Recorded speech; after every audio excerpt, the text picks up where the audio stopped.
জন্মের পর মানুষ অন্তিম জন্মরূপে তখনই ভগবৎ স্বরূপ প্রাপ্তি বা মুক্তি লাভ করতে পারে যখনই সে ভাগবত তত্ত্ব জ্ঞান অর্জন করে। বহুনাম জন্ম নামন্তে জ্ঞানবানাম প্রপদ্যতে। তো সেই তত্ত্ব জ্ঞান হল সর্বসৃষ্টির মধ্যে সেই সচ্চিদানন্দ ভগবান বিরাজিত। প্রকৃত তত্ত্ব জ্ঞান হল সর্বজীবের মধ্যে, সর্ববস্তুর মধ্যে সেই একমাত্র কারণ ভগবানকে উপলব্ধি করাই হলো তত্ত্বজ্ঞান।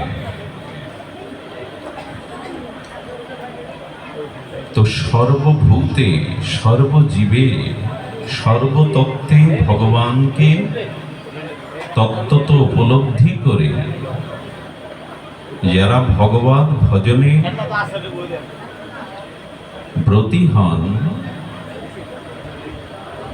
ভগবান বলছেন সেই মহাত্মা অতি সুদুর্লভ।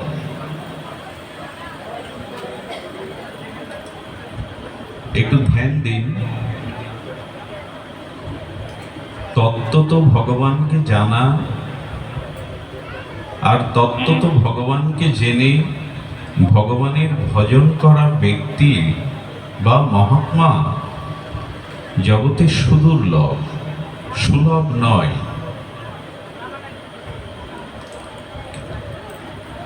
প্রতিটি মানুষের অন্তরে ঐকান্তিক একটি ইচ্ছা, অভিলাষ বিরাজ করে।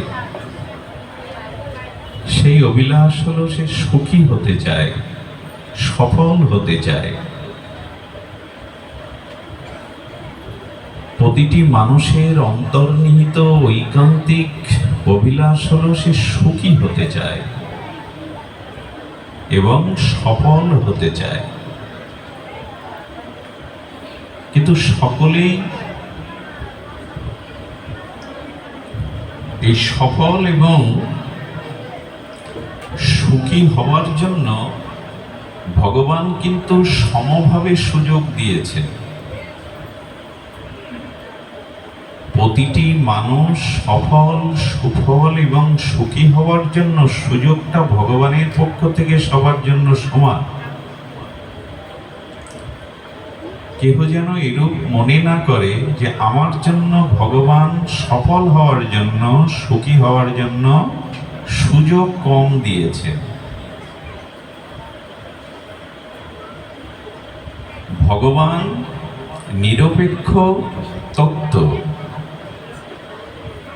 সেই অমৃতের পুত্র হিসাবে সকলকে সুখী সফল করবার জন্য ভগবান সমভাবে তাকে সুযোগ দিয়েছে। যেমন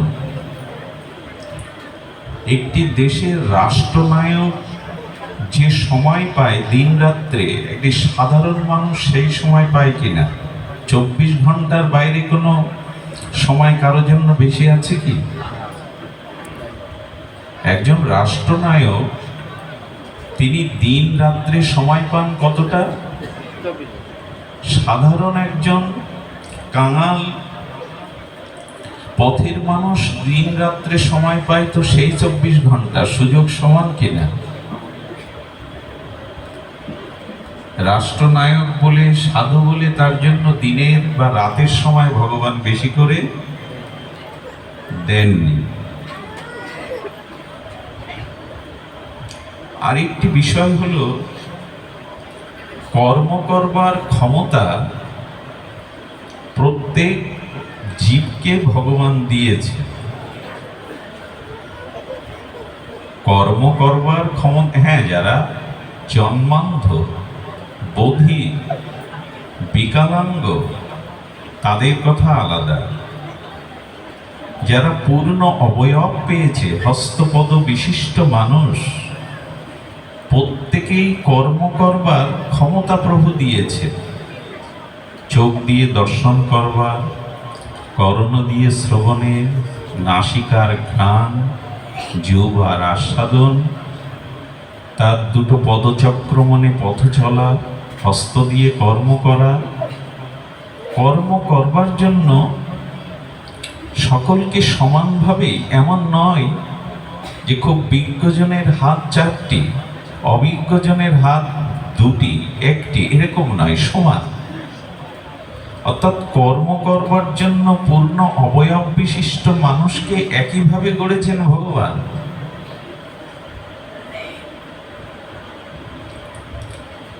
এই জন্য সময় সকলকে সমান দিয়েছেন।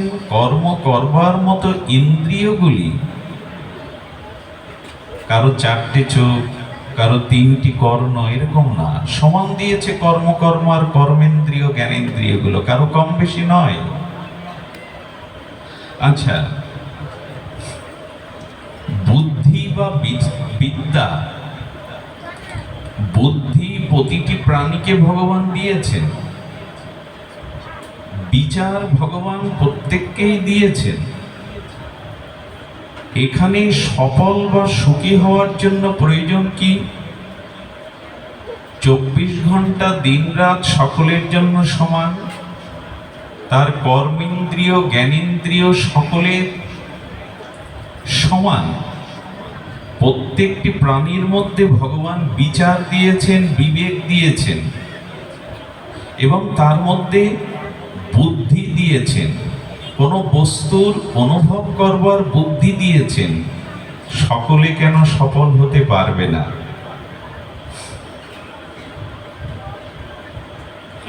সকলে কেন সফল হতে পারবে না, তার মূল কারণ কি?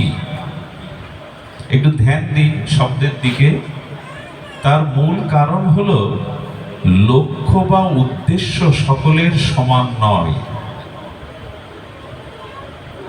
দিনরাত 24 ঘন্টা সকলের জন্য, কর্মেন্দ্রিয় জ্ঞানেন্দ্রিয় সকলের কম বেশি নয়, সমান। সকলের মধ্যে যারা উন্মাদগ্রস্ত, স্মৃতিশক্তিহীন, তাদের কথা বলা হচ্ছে না। যারা পূর্ণ অবয়ব বিশিষ্ট মানুষ, তাদের ভিতরে বিচার আছে, বুদ্ধি আছে। শুধু ভুল হয়ে গেছে একটি জায়গায়, আমাদের লক্ষ্য বা উদ্দেশ্য সকলের সমান নয়। আমরা সফল হব, সুখী হব, এই দিশা ঠিক করতে পারিনি। তুমি তোমার জীবনের লক্ষ্যকে স্থির করতে পারোনি, এজন্য বিফল। আর জীবনের উদ্দেশ্য, লক্ষ্য পথে তুমি চলনি। তোমার সময়কে, তোমার কর্মকে, তোমার বুদ্ধিকে, তোমার বিচারকে সেই লক্ষ্য পথে অভীষ্ট প্রাপ্তির জন্য তুমি কাজে লাগাওনি। সময়, কর্ম, বিচার, বুদ্ধি তুমি তোমার লক্ষ্য বা উদ্দেশ্যের জন্য নিয়োগ করনি। এটাই তোমার জীবনের ব্যর্থ বা বিফলতা। আমাদের দিশা ঠিক নেই, আমাদের লক্ষ্য স্থির হয়নি। আমি কোথায় পৌঁছাতে চাই, আমার জীবনের লক্ষ্য কি,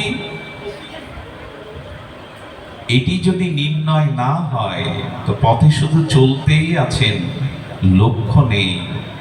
লক্ষ্য শূন্য, লক্ষ্য বাসনা ছুটিছে গভীর আধারে। লক্ষ্য নেই, আর আছে লক্ষ্য কামনা বাসনা। লক্ষ্য শূন্য, লক্ষ্য বাসনা ছুটিছে গভীরে আধারে। আমরা আধার পথেই যাত্রী, কারণ আমাদের লক্ষ্য স্থির আমরা করতে পারিনি।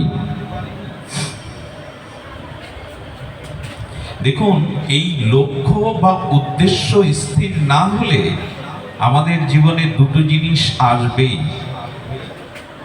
একটি হলো উন্নতি, একটি হলো অবনতি। একটি হলো উত্থান, একটি হলো পতন। বোঝা যায় কি? যার জীবনে লক্ষ্য স্থির হয়নি, আস্তে, যার জীবনে লক্ষ্য স্থির হয়নি, উদ্দেশ্য স্থির হয়নি, তার জীবনে এই লক্ষ্য এবং উদ্দেশ্য যার যথার্থ হয়েছে তার উন্নতি অবধারিত, যার লক্ষ্য উদ্দেশ্য স্থির হয়নি তার অবনতি অবধারিত।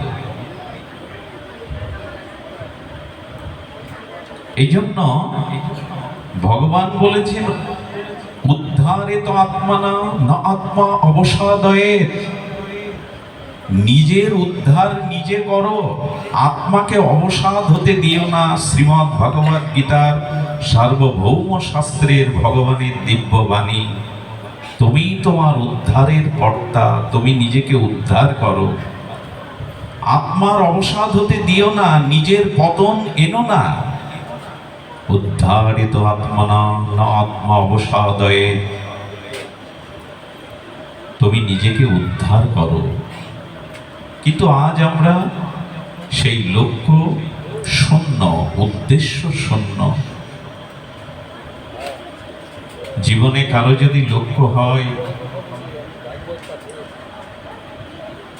যে ভোগ বিলাস, বৃত্ত বৈভব, মান সম্মান, এই প্রপঞ্চময় জগৎকে ভোগ করা, তার অবনতি অবশ্যম্ভাবী। এই জন্য যুদ্ধ একটাই, কুরুক্ষেত্র।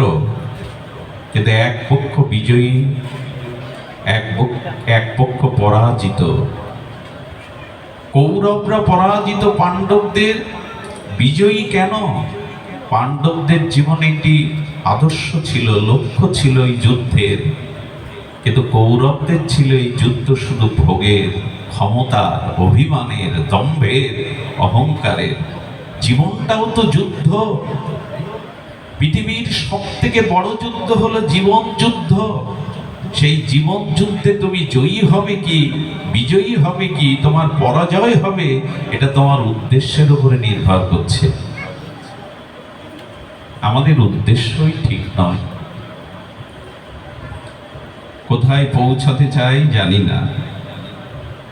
দেখুন, আর এই উদ্দেশ্য ঠিক করতে গেলে যথাযথ রূপে সময়, বুদ্ধি এবং কর্ম তিনের সমন্বয় করতে হবে। উদ্দেশ্য মহৎ যদি হয়, লক্ষ্য যদি পরম ব্রহ্ম হয়, লক্ষ্য যদি নিজের আত্মকল্যাণ, আত্মমুক্তি হয়, তাহলে তিনটি জিনিস, সময়, কর্ম এবং বুদ্ধিকে আপনাকে প্রগতির পথে, কল্যাণের পথে, মুক্তির পথে নিয়োগ করতে হবে। প্রথমেই ভুল হয়ে গেছে আমাদের চিন্তার, আমাদের ভাবনার। ছোট্ট একটি দৃষ্টান্ত দিলে একটু পরিষ্কার হবে। এক রাজা তার মন্ত্রী এবং পরিষদবর্গকে বলেছেন, চলো নগর ঘুরে আসি। রাজা হস্তির পিঠে উঠেছেন, ঘোড়ায় তার মন্ত্রী প্রবররা রয়েছেন, সেনারা রয়েছেন, তিনি বাজার দিয়ে যাচ্ছেন। একজন চন্দন কাষ্ঠের দোকান এবং চন্দন কাঠ দিয়ে সরস্বতী মূর্তি, দেবী মূর্তি, বহু কিছু বিনার মূর্তি, শিল্পকলা, অনেক কিছু ওখানে সাজিয়ে রেখেছে চন্দন কাষ্ঠে। রাজা দোকানের দিকে, দোকানদারির দিকে তাকিয়ে বলছেন, মন্ত্রী, কেন জানি এই ব্যক্তিটাকে, এই দোকানদারকে আমাকে ফাঁসিতে চড়াতে মন চাইছে। বলে, কোনো কারণ ছাড়া কেন দোকানদারকে দেখে আপনার এরকম মনে হচ্ছে? বলে, তা জানি না, তবে মন চাইছে ওকে ফাঁসিতে চড়াতে। ধ্যান দিয়ে শুনুন। রাজা যখন পরিভ্রমণ করে, নগর পরিভ্রমণ করে তিনি রাজপুরীতে ফিরে এলেন। বলছে, রাজা সৎ, ন্যায়পরায়ণ, নিষ্ঠাপরায়ণ, ওনার মনে ওই দোকানদারকে দেখে এটা হলো কেন? বুদ্ধিমান মন্ত্রী তিনি দোকানদারের কাছে এসেছে, এসে প্রশ্ন করছেন, কুশল বিনিময় করছেন। উনি রাজমন্ত্রী, কথা ওনাকে জানান। বলেন, আপনার ব্যবসা কেমন চলছে? বলে, আর বলবেন না, অভিশপ্ত। 6 মাস অন্তর এই চন্দন কাষ্ঠের কিছু কাঠ নিতে আসে। কেউ মারা গেলে তো একটু অর্ধেক চন্দন কাঠের প্রয়োজন হয়, আর এই দামি চন্দন কাঠ প্রায় অবিকৃত। আমি তো আমার পুঁজি সম্পূর্ণ নিয়োগ করে পথে বসতে চলেছি, বেচে কেনা হয় না। 2 মাস অন্তর কেউ মরলে একটু চন্দন কাঠ, কোনো কারণে চন্দন কাঠ। আর এই শিল্পকলা, চন্দন কাঠ দিয়ে তৈরি করা সরস্বতী মূর্তি, দেবী মূর্তি, এগুলো অচল, প্রায় চলে না। তো বললেন তবু আপনি বসে আছেন? বলে হ্যাঁ, আজ 2 মাস ধরে একটা চিন্তা করছি, আমার এই চন্দন কাঠ বিক্রি করে আমি আমার লোকসান ঠেকাতে পারি যদি আমাদের রাজা মারা যায়। কারণ রাজা মারা গেলেই চন্দন কাঠ দিয়ে ওনাকে পোড়ানো হবে, তখন চন্দন কাঠের প্রয়োজন। মন্ত্রী চিন্তা করলে রাজার মনের সংবেদনশীল অনুভব ভুল নয়, ও রাজার মৃত্যু কামনাই করছে। রাজা মরে গেলেই এই চন্দন কাঠ দিয়ে ওনাকে পোড়ানো হবে। মন্ত্রী বুঝতে পারলেন ন্যায় পরায়ণ, প্রজা পরায়ণ, ন্যায়নিষ্ঠ নীতিবান রাজার মনে কেন এটা জাগলো। দেখুন, যার মনের মধ্যে যেরূপ ভাব আছে, তাকে দেখলে স্বচ্ছ হৃদয়বান মানুষেরও সেই জায়গায় তো ভাবনাটা ধরা পড়ে। এর কিন্তু দৃষ্টান্ত হলো, স্বচ্ছ কাচের মধ্যে একটা প্রদীপ জ্বালবেন। স্বচ্ছ কাচের মধ্যে একটা প্রদীপ জ্বাললে তার আলোটা শুধু ভেতরে না, কাচ ভেদ করে বাইরেও প্রকাশ হয় কিনা। কিন্তু অন্য কোনো প্লাস্টিক বা অন্য কোনো কাঠ দিয়ে ঘেরা বস্তুর মধ্যে যদি আলো জ্বালে, প্রকাশ হবে কি? হবে না।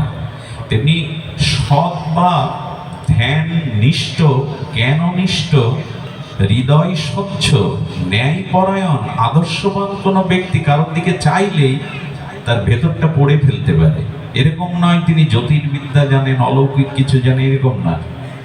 এই জন্য খুব মহাত্মা, খুব জ্ঞানী, খুব ভজনানন্দী মহাপুরুষের কাছে গিয়ে খুব বকবক করতে নেই, খুব নিজের কথা বলতে নেই। এখানে দীক্ষা নিয়েছি, এত নাম জপ করি, তীর্থে যাই, চুপচাপ বসে পড়তে হয়। ওনারা আপনাকে দেখেই বুঝে ফেলেছেন, পড়ে ফেলেছেন আপনার ভেতরটা কি। কোনো মহাপুরুষের সামনে গিয়ে খুব বেশি কথা বলবেন না। উনি যেটা ভালোবাসেন, যদি জয় নিতাই ভালোবাসেন, হরে কৃষ্ণ ভালোবাসেন, জয় রাধে ভালোবাসেন, বলে বসে পড়বেন। তারপরটুকু ওনার উপরে ছেড়ে দিবেন। প্রভু, আমি চেষ্টা করি গীতা পাঠ করবার, আমি লক্ষ্য নাম নেওয়ার, নির্জল একাদশী করবার, এইসব ওনাদের সামনে বলবেন না। ওনারা কাচের ভেতরের প্রদীপের মতো, বাইরে দেখতে পান। তো মন্ত্রী চিন্তা করেছেন, তাই তো রাজার এমন চিন্তা হওয়ার কারণ তো রাজার মৃত্যু চিন্তাই 2 মাস ধরে ধ্যান করছে। তখন বলছে, আপনার এই সরস্বতী মূর্তিটা কত? উনি উপযুক্ত মূল্য দিয়ে কিনে যেভাবে উপহার দেয়, উনি সুন্দর করে পরিপাটি করে উপহার দেওয়ার মতো মুড়িয়ে রাজার কাছে গেছে। রাজার কাছে গিয়ে বলছেন, মহারাজ, আপনি চলে আসার পরে ছদ্মবেশে আমি ওই দোকানদারের কাছে গিয়েছিলাম। তো আপনি বললেন দোকানদারকে ফাঁসি দিতে আপনার মন চাইছে, এই কারণে আমি যাওয়ার পরে তার সাথে কথা বলি। কথা বলার পরে উনি আপনার কথা শুনে অত্যন্ত প্রসন্ন হয়ে উনি ঢেকে গেলেন। অত্যন্ত প্রসন্ন হয়ে উনি আপনাকে কিন্তু চন্দন কাঠ আর এই সরস্বতী মূর্তিটা উপহার দিয়েছেন।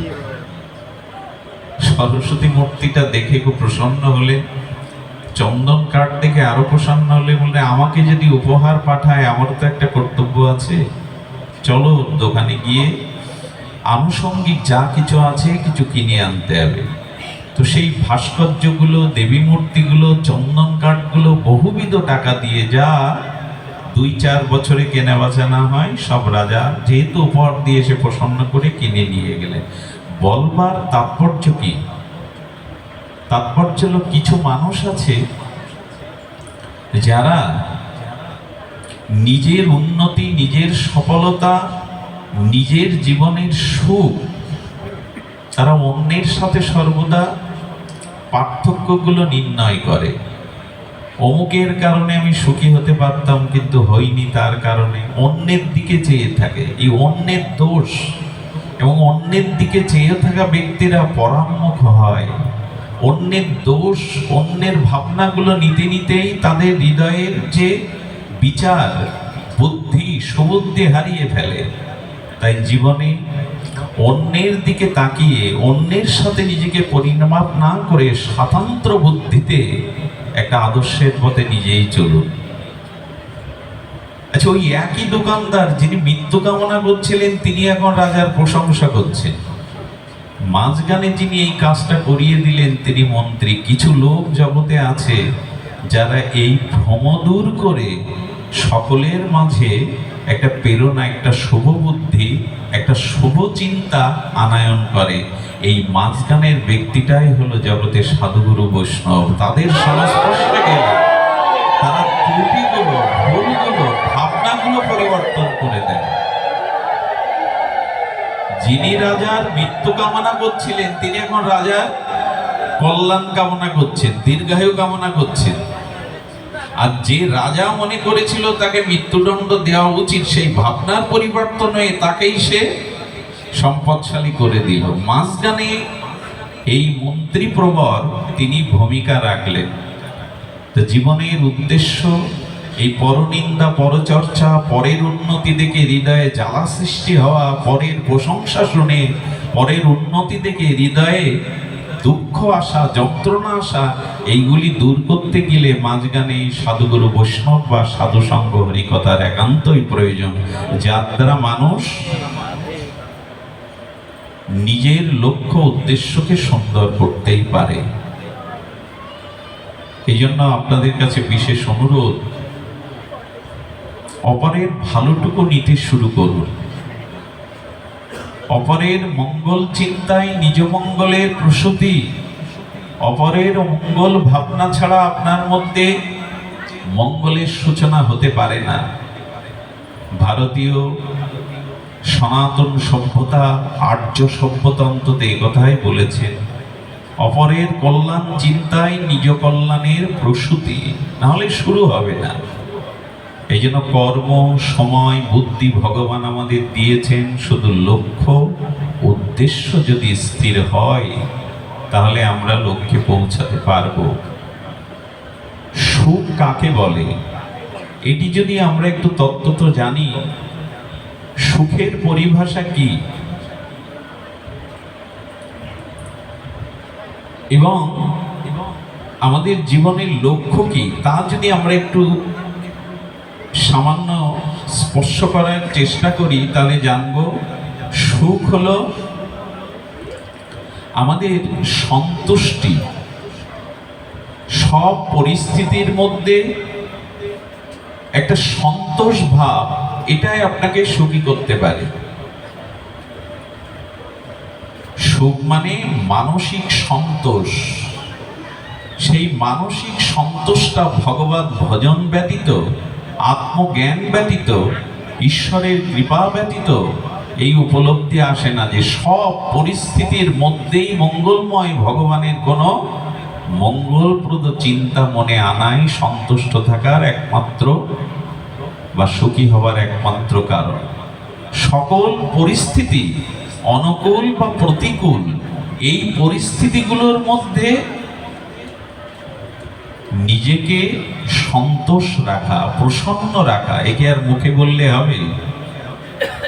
সব পরিস্থিতিতে সন্তোষ থাকবো বলে হ্যাঁ, এটি একমাত্র ভগবানের চরণে সমর্পিত হলে, বিশুদ্ধ ভগবত ভজন হলে এটা হয়। দ্রৌপদীর বস্ত্রহরণের সময় ভীম, অর্জুন, নকুল, সহদেব ক্রোধান্বিত হয়ে ফুলে উঠেছিল, চেয়েছিল ধর্মরাজ যুধিষ্ঠিরের দিকে আদেশ নিতে। যুধিষ্ঠির স্থির। যেমন যুধিষ্ঠির শব্দের অর্থ হলো যুদ্ধে যিনি স্থির। কি বলা হলো? যুদ্ধে যিনি স্থির তিনি যুধিষ্ঠির। তো আপনারা জানেন কুরুক্ষেত্রের রণাঙ্গনে ভীম অর্জুনের মতো এত বড় যোদ্ধা যুধিষ্ঠির কোনোদিন ছিলেন না। যুধিষ্ঠির ছিলেন জীবন যুদ্ধে স্থির। দ্রৌপদীর বস্ত্রহরণে নীরব রয়েছেন। চার ভাইকে সরোবরের বিষময় জলপান করে মরে পড়ে রয়েছে। যিনি মৃত্যুর কারণ সেই ধর্ম, তার সাথে শাস্ত্র আলোচনা করছেন যুধিষ্ঠির। 12 বছর বনবাস হয়েছে, হাসি মুখে সেই বনবাস মেনে নিয়েছেন। যতুগৃহে পুড়িয়ে মারার জন্য ষড়যন্ত্র হয়েছে কৌরবদের স্থির। 5 ভাই দ্রৌপদী সহ মহা প্রস্থানের পথে স্বর্গ আরোহণে চলেছে। ব্যাসদেব বলছেন দ্রৌপদী পড়লো, ভীম পড়লো, অর্জুন পড়লো, নকুল সহদেব মারা গেল, যুধিষ্ঠির একবারও পেছনে ফিরে তাকায়নি, সম্মুখের পথে মহানির্যানের পথে চলেছে। কেন? কারণ জীবন যুদ্ধে অনুকূল বা প্রতিকূল, সুখ বা দুঃখ, সব পরিস্থিতিতে যুধিষ্ঠির স্থির ছিল। এই স্থিরের জন্যই তিনি যুধিষ্ঠির। আমরা পারি না, আমরা সুখ হেলে আত্মহারা হই, দুঃখ হেলে বিষণ্ণ ভেঙে পড়ি। আমরা ধনী হলে অভিমানী হই, অহংকারী হই, দরিদ্র হলে স্বভাব নষ্ট করে ফেলি। এই সংসার দিন রাত্রি, অনুকূল প্রতিকূল, শীত বসন্ত, জোয়ার ভাটা, পূর্ণিমা অমাবস্যা, এই অনুকূল প্রতিকূল পরিস্থিতি দিয়েই জগৎ তৈরি। সমস্ত পরিস্থিতিকে যিনি মানসিক সন্তোষ বা শান্তি বজায় রাখবার জন্য সচেষ্ট হন, ইনারাই জগতে শান্তি বা সুখের অধিকারী হন। যুধিষ্ঠির পারে কেন? কারণ যুধিষ্ঠির একটি তার মন্ত্র, সেটি হলো গোবিন্দ আমি তোমার, আমার যা কিছু তোমাকে সমর্পণ করেছি, তাই তোমার থেকে আমার জীবনে যে পরিস্থিতি আসছে সেই পরিস্থিতি আমার জন্য মঙ্গলের। এই ভাবনাটাই যুধিষ্ঠিরকে স্থির করেছে, মানসিক শান্তির অধিকারী করেছে। প্রভু সবই তোমার দেওয়া, দুঃখটা তোমার দেওয়া, সুখও তোমার দেওয়া, মান তোমার দেওয়া, অপমানও তোমার দেওয়া। সুখ দুঃখ, অনুকূল প্রতিকূল, শীত বসন্ত, এটি মেনে নেওয়াই মানসিক শান্তি বজায় সুখ পাওয়ার একমাত্র উপায়, যেটা যুধিষ্ঠিরের মতো ধার্মিকগণ, তত্ত্বজ্ঞগণ, ভগবানের সমর্পিতগণ পেরেছেন। আমরা পারিনি, তাই আমরা অনুকূল প্রতিকূল অবস্থাতে কখনো সুখী কখনো দুঃখী, দোদুল্যমান আমাদের জীবন। আচ্ছা লক্ষ্য করুন তো, দিনের পরে রাত যখন আসে কেউ প্রশ্ন করে কি রাত আসবে কেন, রাত এলো কেন? এ প্রশ্ন আজকে কেউ করেছেন বিধাতার কাছে? দিন তো চলে গেছে, দিন অবসান হয়ে রাত এসেছে, কেউ বিধাতাকে প্রশ্ন করেছেন রাত্রি আসলো কেন? এ প্রশ্ন কেউ করে কি? শীতের পরে বসন্ত আসলে কেউ প্রশ্ন করে কি বসন্ত তুমি এলে কেন? কেউ করে না, কারণ এটা প্রকৃতির অমোঘ নিয়ম, সৃষ্টিচক্রের অগম নিয়ম। তেমনি আপনার জীবনে এই সৃষ্টিচক্রে সুখ দুঃখ দুটোই আসবে, এটা নিয়ম। এই নিয়মকে প্রসন্ন চিত্তে মেনে নিতে শিখুন, তবে আপনি সুখী। এই পৃথিবীতে একই রূপ স্থায়ী রূপে কারো যাবে না, এটা মেনে নেওয়া তখনই আসে যখন হরিদাস দাস হতে পারেন আপনি। যুধিষ্ঠিরের জীবন ছিল গোবিন্দের সমর্পিত। প্রভু তোমার চরণে আমি সব সমর্পণ করলাম, তুমি যা চাইবে আমার জীবনে তাই হবে। এই জন্য গীতার একটা শ্লোক আপনাদের একটু জানাই, অপূর্ব এই শ্লোকটি। অনাপেক্ষ শশী দেখছ উদাসীনগত ব্যত সর্বরম্ভা পরিত্যাগী যো মদ ভক্ত সমে প্রিয়। ভগবানের প্রিয় হতে গেলে, জীবন সফল হতে গেলে, শুদ্ধ ভক্তি পেতে গেলে, এখানে ভগবান 6টি জিনিসের উপরে একটু তাৎপর্য আরোপ করেছেন। মন দিন। প্রথমেই বলেছেন অনাপেক্ষ। কি বলেছেন শব্দটা? অনাপেক্ষ। শান্তির ঘরে যাওয়ার, জীবনের লক্ষ্যে পৌঁছানোর জন্য যে বাধারূপী তালা আছে, সেই তালাটা খোলবার চাবি হলো এই মন্ত্রগুলো। খুব ধ্যান দিয়ে শুনলে আজকেই চাবি পেয়ে যাবেন। আজকেই তালা খুলে আপনি আপনার জীবনের অভীষ্ট লক্ষ্য পথে পৌঁছাতে পারবেন। তালাটা তো খুলতে হবে। সিন্ধুকের মধ্যে মণিরত্ন আছে, যা লাভ করলে আপনি সুখী হবেন, ধনী হবেন, কিন্তু চাবিটা তো থাকা চাই আপনার হাতে। সেই চাবিটাই তুলে দিচ্ছেন দিব্যবাণী দিয়ে ভগবান। অনাপেক্ষ। অনাপেক্ষ মানে, অনাপেক্ষ মানে সংস্কৃতি শব্দে বলা আছে উপেক্ষা, অপেক্ষা। কি কি বলা হলো? উপেক্ষার অপেক্ষা, অনাপেক্ষা। অনাপেক্ষা মানে উপেক্ষার অপেক্ষা। এখানে ভগবান বলছেন কারোর জন্য অপেক্ষা করো না। এ তোমাকে সুখী করবে, এ তোমাকে সেবা দেবে, এই তোমাকে ধনী করবে, এই তোমাকে উদ্ধার করবে, এই তোমার জীবন গড়ে দেবে, কারো প্রতি অপেক্ষা রেখো না। আমরা কিন্তু অপেক্ষা রেখেই আছি। হ্যাঁ, অপেক্ষা রেখো না, কারণ অপেক্ষা একমাত্র করো ভগবানের জন্য। জগৎকে, সবকিছুকে যে তুমি গ্রহণ করবে তা নয়। ভক্তি বিরোধী, শান্তির বিরোধী, আনন্দ বিরোধী বিষয়গুলো উপেক্ষা করো, কিন্তু অপেক্ষা কারো প্রতি করো না। গোবিন্দ বলছেন অপেক্ষাটা শুধু আমার জন্যই করো। সংসারে কারো প্রতি অপেক্ষা রেখো না, অপেক্ষাটা শুধু আমার প্রতি করো। আচ্ছা, ভগবানকে, ভগবানের প্রতি অপেক্ষা না রাখলে অন্যের প্রতি অপেক্ষা রাখাটা ভগবানকেই কলঙ্কিত করা। আচ্ছা, আপনি কোনো ধনী বা খুব সেটের গৃহে কাজ করেন, আপনি সেই বাড়ির দাস। কোনো উচ্চ ধনীর গৃহে আপনি দাসত্ব করেন, আপনি যদি দিনে দুপুরে যখন তখন পাড়া প্রতিবেশীর কাছে একটু তেল সাবান চাইতে যান, নিন্দাটা কার হয়? একটু কথা বলুন, কার হবে? অমুক বাড়ির কাজের মানুষ আমি যদি যখন তখন পাশের বাড়ি গিয়ে তেল সাবান দুটো টাকা চাই, নিন্দাটা আমার হবে না মালিকের হবে? গোবিন্দ বলছেন তুমি আমার উপরে ভরসা করো, তুমি আমারই, মামই বংশ, আমার অংশ, অমৃতের পুত্র তুমি। এই পৃথিবীতে তোমাকে শ্রেষ্ঠ করে পাঠিয়েছি আমি, তুমি কেন আমাকে বাদে অন্যের কাছে অপেক্ষা করছো? এটা যে আমার কলঙ্ক। স্বয়ং ভগবানের প্রতি আমাদের অপেক্ষা নাই, অন্যের প্রতি অপেক্ষা। এটা অর্জুন পেরেছিল। একদিক দিয়ে ভগবান শ্রীকৃষ্ণ কুরুক্ষেত্রের আগে বললেন, একদিকে আমার লক্ষ্য নারায়ণী সেনা, হাতি ঘোড়া অস্ত্র, আর একদিকে নিরস্ত্র আমি যার পক্ষে যাব তার পক্ষে অস্ত্র ধারণ করব না। যদি দুর্যোধন কি চাইল?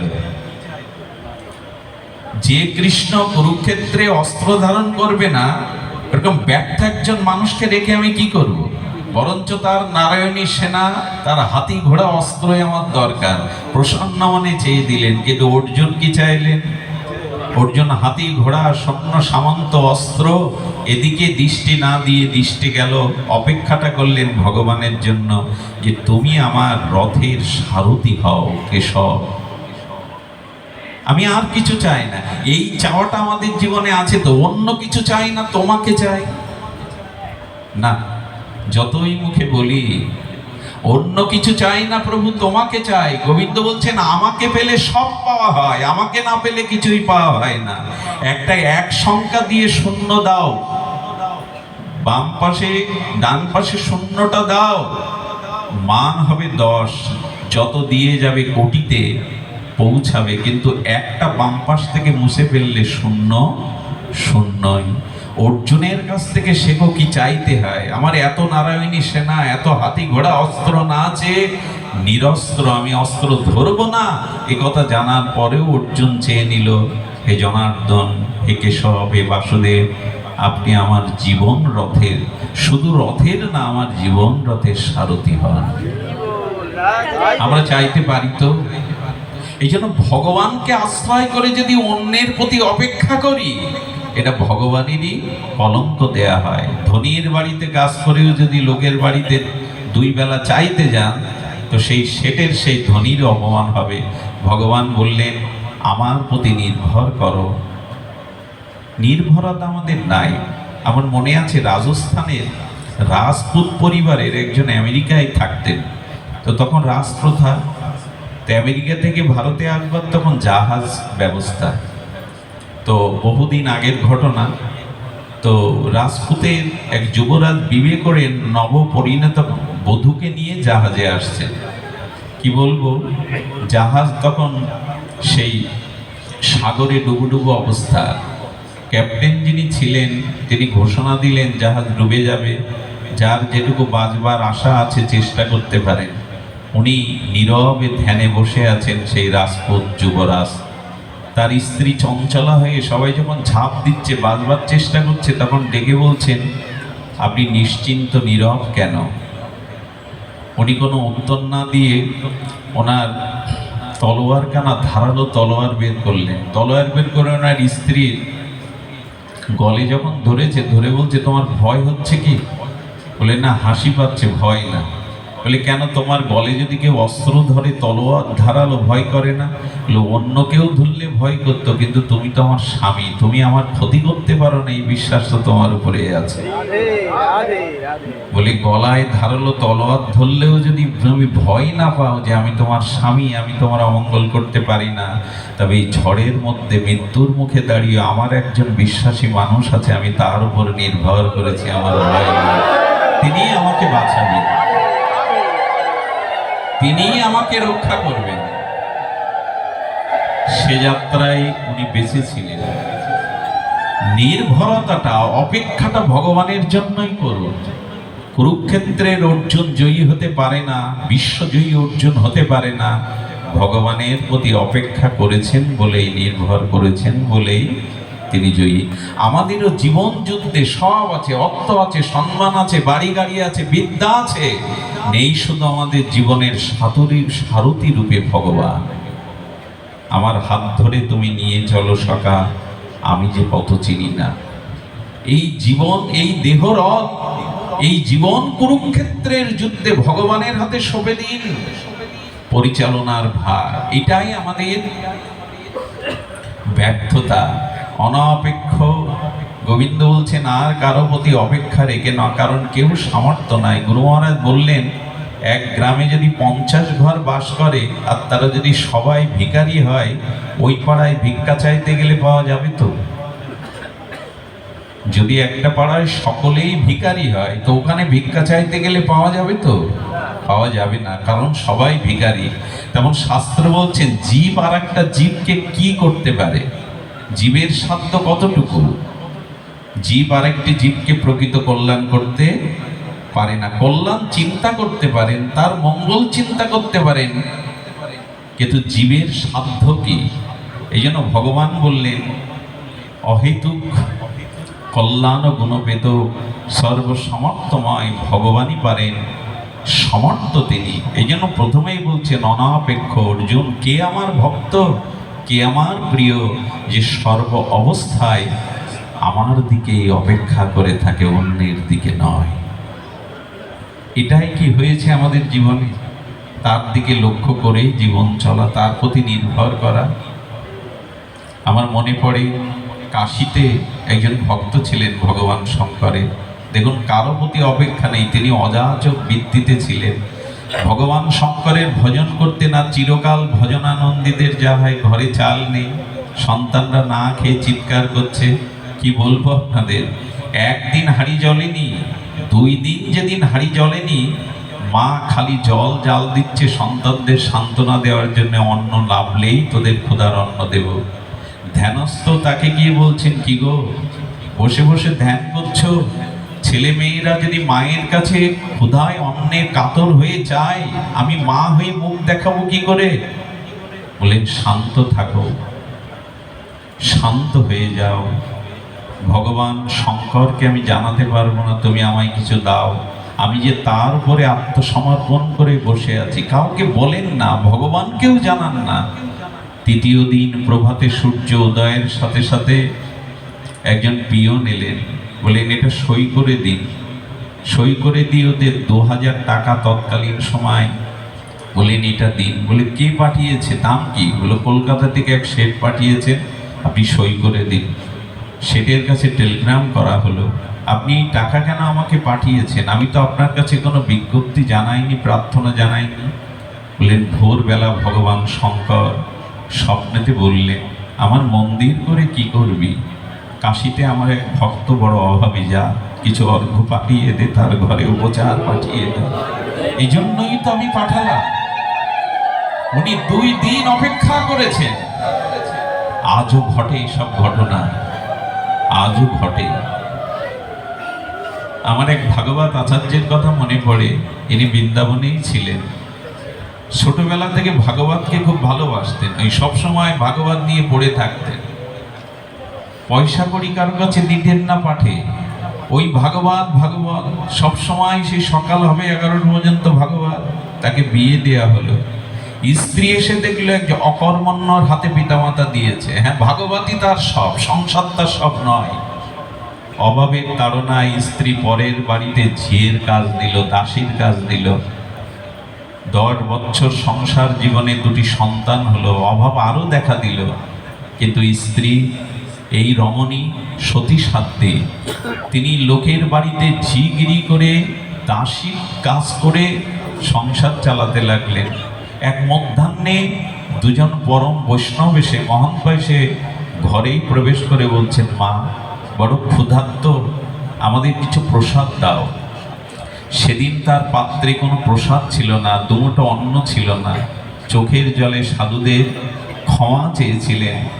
সাধুরা অভুক্ত অবস্থায় চলে যাওয়ায় ইনি বড় ব্যথিত হয়েছিলেন। ঠাকুর ঘরে গিয়ে ভাগবত তুলেই মাথায় আছাড় মারলেন স্বামী, বেরিয়ে যাও, আজ তোমার কারণে আমার গৃহ থেকে অতিথি না, দুজন সাধু অবৈষ্ণব দুটো অন্ন না পেয়ে ফিরে গেল। এত বড় ব্যর্থ আমার জীবন। হয়তো মরো, সাগরে ঝাঁপ দিয়ে, নদীতে ঝাঁপ দিয়ে মারো, এই মুখ কাউকে দেখিও না। ভাগবত মাথায় যখন আঘাত করেছে, সাধু তো স্ত্রীর মর্মব্যথা উপলব্ধি করে ভাগবতটা বুকে নিয়ে আর যমুনার ধারে গিয়ে বসেছেন। কি বলবো আপনাদের, কিছুক্ষণ পর যেটা ঘটে গেল বিস্ময়কর ঘটনা। এক কিশোর মূর্তি মাথায় করে ঝুড়িতে লাল কাপড় দিয়ে ঢেকে আর গেলেন সেই ভাগবত আচার্যের স্ত্রীর কাছে। মা মা এটা ধরো তো। সেই তার স্ত্রী বলছেন, ধরবার আগে বলো তুমি কে। বলো, আমার পরিচয় আমি পরে দিচ্ছি মা, এটাকে ধরো তো। মাথা থেকে নামা পর দেখে ওর মধ্যে সব হীরা, মুক্তা, সোনার দানা, কিছু অর্থ। বললেন, এগুলো কে তোমাকে পাঠিয়েছে? এগুলো আমার ঘরে কেন? বলে, ওগুলো দিতে এসছি মা। কেন দিতে এসছো তুমি? কে তুমি? বলো, মা তোমার যে পতিদেবতা আজ 30 বছর ধরে আমার বাড়িতে মজুরি খাটে, কিন্তু সে কোনোদিন দক্ষিণা নেয়নি, মজুরি নেয়নি। তাই তার 30 বছরের মজুরি আজ আমি মিটাতে এসেছি। জানি ঘরে অভাব, সে জমা রেখেছে, তারই মজুরি খাটা সম্পদ আজ আমি তোমার ঘরে দিতে এসেছি। আর স্বয়ং ভগবান জানাতে এলেন, আমার উপরে নির্ভর করে, আমার ভজন করে সে যেটুকু পূর্ণ ভক্তি অর্জন করেছে, আজ আমি সেটা দিতে এসেছি। এটা তার পাওনা। ওটা পেয়ে চোখে জল এসে গেছে। এমন মানুষকে মারলাম, ভেতরে ভেতরে সে কর্ম করে, রুজি রোজগার করে, আমাকে জানাইনি একদিন, অকর্মণ্য বলে ভাগবত ভালোবসে তাকে মারলাম। ছেলেদের পাঠিয়েছে, বাবাকে ডেকে আনার পরে বললেন, ওগো ক্ষমা করে দিও, তোমার ভাগবতকে আঘাত দেওয়া উচিত হয়নি। তুমি যে ভেতরে ভেতরে কর্ম করেছো, সকলের কথা ভেবেছো, উপার্জন করেছো, আমাকে কেন জানাওনি? এই দেখো তোমার মহাজন আজ বাড়িতে বয়ে তোমার সারা জীবনের উপার্জনিত ধন সম্পদ দিয়ে গেছে। ঝুড়ি খুলে দেখে সেই ধন সম্পদই রাখা। শুধু ভক্তগণ বুঝলেন এটা ভাগবতেরই কৃপা, স্বয়ং ভগবানেরই কৃপা। অপেক্ষা আজও তার প্রতি করতেই হবে। এই জন্য ভগবান বললেন, অনপেক্ষ, আমার প্রতি নির্ভর করো, নির্ভয় হও। আমার প্রতি নির্ভর করা মানুষ অকর্মণ্য হতে পারে না, অলস হতে পারে না। পৃথিবীতে ভক্তরা কোনোদিন যারা ভজনের সাধনের দ্বারা পরম লক্ষ্যে পৌঁছাতে চায়, তারা অলস হতে পারে না। এই জন্য অনপেক্ষ, আমার উপরে নির্ভর করে ভগবত কর্ম করো, সৎকর্মে রত থাকো। চিরদিন ভগবান। মনে আছে আপনাদের অর্জুন মিশ্রের ঘটনা না? ঘরে তো অন্ন নাই, গীতা পাঠ করে চলেছেন, নবম অধ্যায়ের 22 শ্লোক পড়ছেন। অনন্য চিন্তায়ন্তমাং যে জনা পর্যুপাসতে তেষাং নিত্যাভিযুক্তানাম যোগক্ষেমং অহম অহম। ভুল ভগবান, ভুল। আমি সারা জীবন এই গীতা চর্চা করছি, তোমার চরণে সমর্পিত সংসার করছি, এটা আমার বাড়িতে অন্ন যোগ নাই। ছেলে মেয়ে তারা না খেয়ে মরছে, কেটে দিলেন বহম মহম, কেটে দিলেন যে তুমি ভক্তের যোগক্ষেম বহন করো। কেটে দেওয়ার সাথে সাথে গোবিন্দের বুকে রক্তক্ষরণ হয়েছিল। স্বয়ং গোবিন্দই তার বাড়িতে দেবফলের ঝুড়ি নিয়ে বয়ে এনে সেই রক্ত দেখিয়েছিল ব্রাহ্মণীকে। গীতার প্রতিটি অক্ষর, প্রতিটি বাণী সত্য। যে অনন্যগত চিন্তা পরায়ণ হয়ে আমার উপাসনা করে, তার যা প্রারব্ধ, যা কিছু প্রাপ্ত, যা কিছু সংরক্ষণ আজ আমি মাথায় করে বহন করি। যোগক সেবম বহম মহম, তার প্রতি নির্ভর করুন, অনাপেক্ষ। এরপরে বলেছেন শুচি, অনাপেক্ষ, শুচি। এই 6টি গুণ থাকলেই তিনি ভগবানের প্রিয়, তার জীবন, তার অভীষ্ট লক্ষ্যে তিনি পৌঁছাতে পারবেন। দ্বিতীয় হলো শুচি। শুচি মানে শৌচতা, সদাচার। একটা কথা অনুরোধ করি, যার জীবনে সদাচার নাই তিনি কখনো ভজননিষ্ঠ হতে পারেন না, ভগবত কৃপা লাভ করতে পারেন না। সদাচার 2 প্রকারের, বাহ্য অভ্যন্তর শুচি। বাইরেরটা যেমন বিধৌত শুদ্ধ বস্ত্র, স্নানাদি, মৃত্তিকা তৈলাদি দিয়ে শরীরকে শুদ্ধ করতে হয় স্নানের দ্বারা, বিধৌত বস্ত্রের দ্বারা, শুদ্ধ আচরণের দ্বারা। আর ভেতরটা শুদ্ধ করতে হয় কি দিয়ে?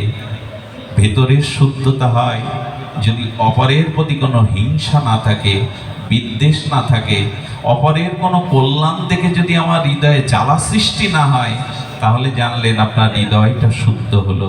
শুদ্ধ হয় ভগবত ভাবনায়, ভগবত চিন্তনে, ভগবত ধ্যানে, ভগবানের নামে, ভগবানের লীলা স্মরণেই চিত্ত শুদ্ধ হয়। চিত্ত শুদ্ধি বাইরের জল দিয়ে হয় না। এই জন্য শাস্ত্র বলেছেন সদাচার সম্পন্ন হও। প্রভাতে ঘুম থেকে নিদ্রা ভঙ্গ হওয়া একটা সদাচার, এখন পালন করি কি? ব্রাহ্ম মুহূর্তে যারা ঘুম ভাঙে, প্রভাতে, নির্মল প্রভাতে যারা শয্যা ত্যাগ করে, এটা প্রথম সদাচার। আজ এটা হারিয়ে ফেলেছি। দুঃখের বিষয় কি জানেন? আজ যদি রাত 4টের সময় কেউ ঘুম থেকে ওঠে, তবে পাড়া প্রতিবেশীরাই জিজ্ঞাসা করে তোমার বাড়ি কোনো অমঙ্গল, রোগ শোক, কিছু বিপদ ঘটেছে? মানে ওই সময় ওঠাটাই যেন অনিয়ম হয়ে গেছে এখন। কিন্তু সনাতনী রীতি ছিল ব্রাহ্ম মুহূর্তে শয্যা ত্যাগ করলে তার শরীর মন দুটোই শুদ্ধ থাকে। সদাচার বলতে আজ কিছু নেই। একটা নিবেদন করি, যে কাপড় পরে আমরা ল্যাট্রিনে যাই, বাহ্যক্রিয়া করতে যাই, মলমূত্র ত্যাগ করতে, সেই কাপড় পরে কখনো ভগবানের আহ্নিক, ভগবানের পূজা হয় না। এই জন্য ঠাকুর ঘরে যে বস্ত্রটা পরে যাবেন সেটা প্রসাদী বস্ত্র হতে হবে। হোক সে কম দামের, হোক সে একটা সুতির গামছা, কিন্তু সেটা শুদ্ধ হতে হবে। যে কাপড় পরে আমি মলমূত্র ত্যাগ করি, সেই কাপড় পরে ভগবানের দিব্য আরতি, উপাসনা এগুলি হয় না। কিন্তু আমাদের সদাচার নেই। মলমূত্র ত্যাগ করে উপযুক্ত শৌচাচার, সদাচার, প্রভাতে স্নান, এগুলি ছিল বৈদিক সনাতন ধর্মের সদাচারের লক্ষণ। কিছু মনে করবেন না। পায়ে জুতো পায়ে দিয়ে অন্ন আহার করা, বিশেষ করে আজকের যজ্ঞে অনুষ্ঠানেও দেখবেন চেয়ার টেবিলের ব্যবস্থা করা হয়েছে, কিন্তু সনাতনের ভোজনটা হতে হবে আসনে বসে। এগুলো আজকাল কেউ খেয়াল করছে না। আসনে বসে, মাটিতে, মৃত্তিকায় আসনে বসে ভোজন করাটাই ছিল বৈদিক সংস্কৃতি, আমাদের সনাতনী সভ্যতা। কিন্তু এখন যজ্ঞেও দেখি চেয়ার টেবিলে দাঁড়িয়ে মানুষকে প্রসাদের ব্যবস্থা করা হয়েছে। অন্ন কখনো, প্রসাদ কখনো পাদুকা পায়ে দিয়ে নিতে হয়, এটি আমাদের রীতি। এটা জুতো পায়ে দিয়েই মানুষ দেখবেন প্রায়শ অন্নাদি গ্রহণ করে। সদাচার চাই। তবে এইটুকু বলবো, আপনি যদি আগুনে কোনো কাপড় দিয়ে দেন, আগুনে কি হবে? কাপড়টা পুড়ে যাবে কিনা? কিন্তু ওই আগুনের উপরে আপনি একটা পাত্র দিলেন, পাত্রে জল দিলেন, জলটা গরম করে যদি কাপড়টা দেন, পুড়বে? কি হবে? বরঞ্চ শুদ্ধ হবে। সরাসরি আগুনে দিলে বস্ত্র পুড়ে যাবে, কিন্তু আগুনের উপর পাত্র, জলটা গরম করে যদি বস্ত্র দেন, তাহলে সে শুদ্ধ হবে। আমার মনে হয় বহু বিদ্যা, বহু জ্ঞান, বহু মন্ত্র আগুনের মতো। ওটা জ্ঞান, জ্ঞান অগ্নিতে যা কিছু দেন সব ভস্মসাৎ হয়ে যায়। গুরুতে গোবিন্দ বলেছেন জ্ঞানে যা দেওয়া যায় সব ভস্ম হয়ে যায়। কিন্তু জ্ঞানের উপরে, জ্ঞান অগ্নির উপরে যদি একটু ভক্তির জল দেন, ওই ভক্তির জলে কিছু দিলে পুড়বে না, অথচ পরিষ্কার হয়ে যাবে। এই জন্য মনশুদ্ধি ভক্তিতে বেশি হয়।